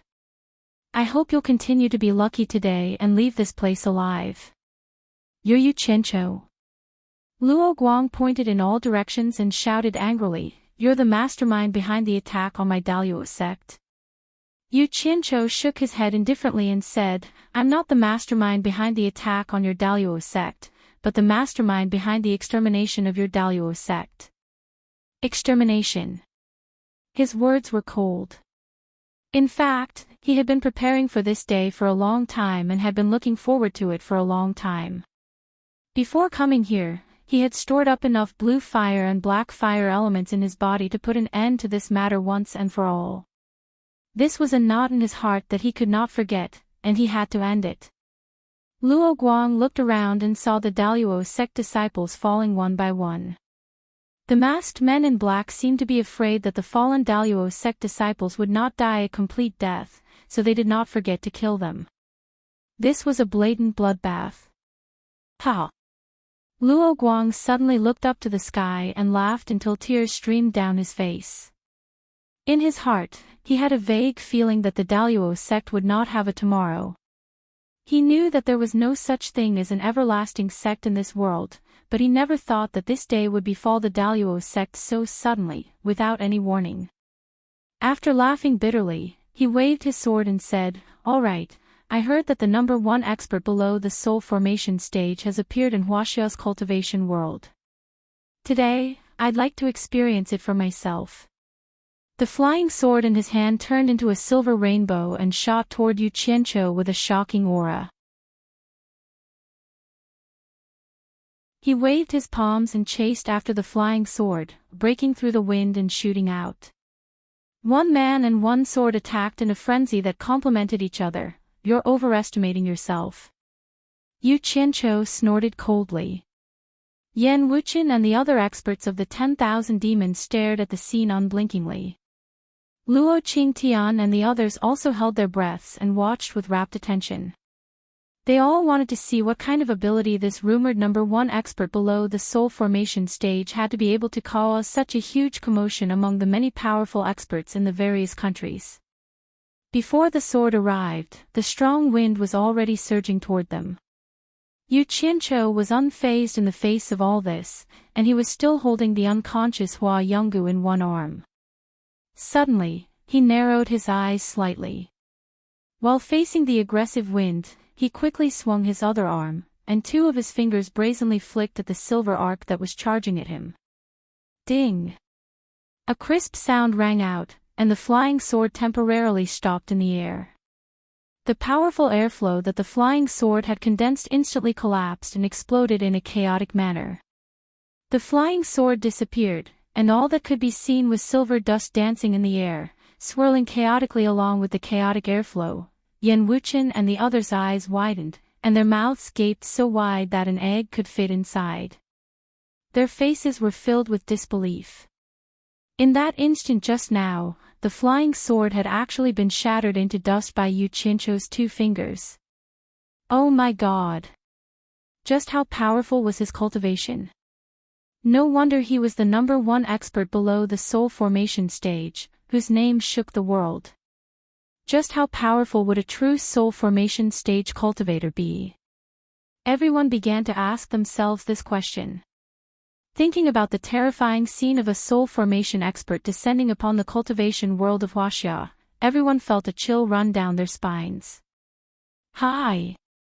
Luo Guang sped up and shot over. Not only did the flying sword's fate not scare him, but it also made him rush over even faster. Things seemed a little strange. Because Yu Qianqiu was facing the charging Luo Guang, he could see the expression on Luo Guang's face better than anyone else. Seeing the generous smile on Luo Guang's face, he suddenly remembered the expression on Yin Baikong's face before he self-destructed his Dantian in the cornucopia. The two of them had almost the same smile. Yu Qianqiu's pupils constricted, and the words "self-destruct his Dantian" flashed through his mind. In his shock, the two fingers that were still hanging in the air after shattering the flying sword quickly turned into palms and faced Luo Guang. Bang! A soft explosion sounded from Luo Guang's body. A cloud of white mist exploded and enveloped Luo Guang's entire body. The white mist was sucked into Yu Qianzhou's palms, and Luo Guang, who appeared from the white mist, shocked everyone. Even the experts of the Daluo sect and Moon clan who were fighting in the final phase of the tribulation passing stage stopped in shock. They had taken time to pay attention to what was going on, and in the end, they saw a scene that they shouldn't have seen. Luo Guang's old but strong body instantly became as thin as a piece of firewood. He had already lost the momentum of charging forward, and all that was left was inertia.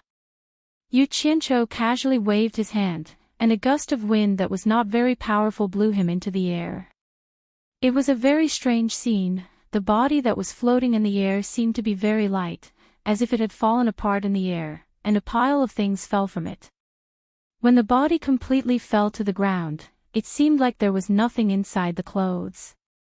A shriveled head with skin and 2 black holes in its eye sockets rolled out with a gurgling sound. A crack suddenly appeared in the skull, and it split into 2 pieces, shaking non-stop on the ground. A gust of wind blew over, and the 2 pieces of skulls, along with a large pile of things on the ground, were blown away. A few pieces of clothes floated in the air. Such a strange scene caused everyone to be dumbfounded. Their expressions were indescribable as they swallowed their saliva with great difficulty. The experts of the Daluo sect couldn't help but look around, shaking their heads. Did Luo Guang disappear just like that? In the end, everyone looked at Yu Qianzhou with fear in their eyes. They had never heard of such a method of killing, and the sight of it was horrifying. Right now, Yu Qianzhou was like a devil in their eyes. As for the women of the Moon sect, they looked at Hua Yonggu, who was still in Yu Qianzhou's hands, and couldn't help but shiver. They were afraid that Hua Yonggu would accidentally disappear like Luo Guang. It took Yu Qianzhou a while to regain his composure. It was too dangerous just now. If he didn't react in time, Luo Guang would have successfully detonated his dantian. Then, he would have been out of luck. Although Luo Guang's cultivation was not as high as Yin Baikong's, if he exploded his dantian, he would probably not be able to withstand it. He slowly put down his outstretched hand, and coldly snorted, "Do you have nothing better to do? You actually want to explode your dantian, you must be tired of living." As soon as he said that, everyone was reminded. Everyone immediately remembered the strange scene of Luo Guang speeding forward. It turned out that he wanted to explode his dantian and perish together with Yu Qianzhou, exploding one's dantian. This was a way to die with both body and soul destroyed. The people of the Daluo sect felt lost. It was hard to imagine how the old sect leader could think of such a way to perish together with the enemy. Such a tragic way to die. Could it be that the old sect leader had already lost the confidence to win, and wanted to perish together with the enemy? Zhu Xianxian avoided Yu Qianzhou's stare in fear, and an uncontrollable fear lingered on his face. He had offended Yu Qianzhou several times, and never thought that Yu Qianzhou would let him go. Now that he saw Luo Guang die in such a horrifying way, his back was already drenched in cold sweat. You're tuning into the LoveLore Library YouTube channel. We're so grateful for your support, and don't forget to subscribe to join us on this incredible journey through captivating stories. Your generosity through donations truly makes a world of difference, as it's the primary source of revenue that allows me to expand and enhance this channel for you. Thank you from the bottom of my heart for being a part of this adventure.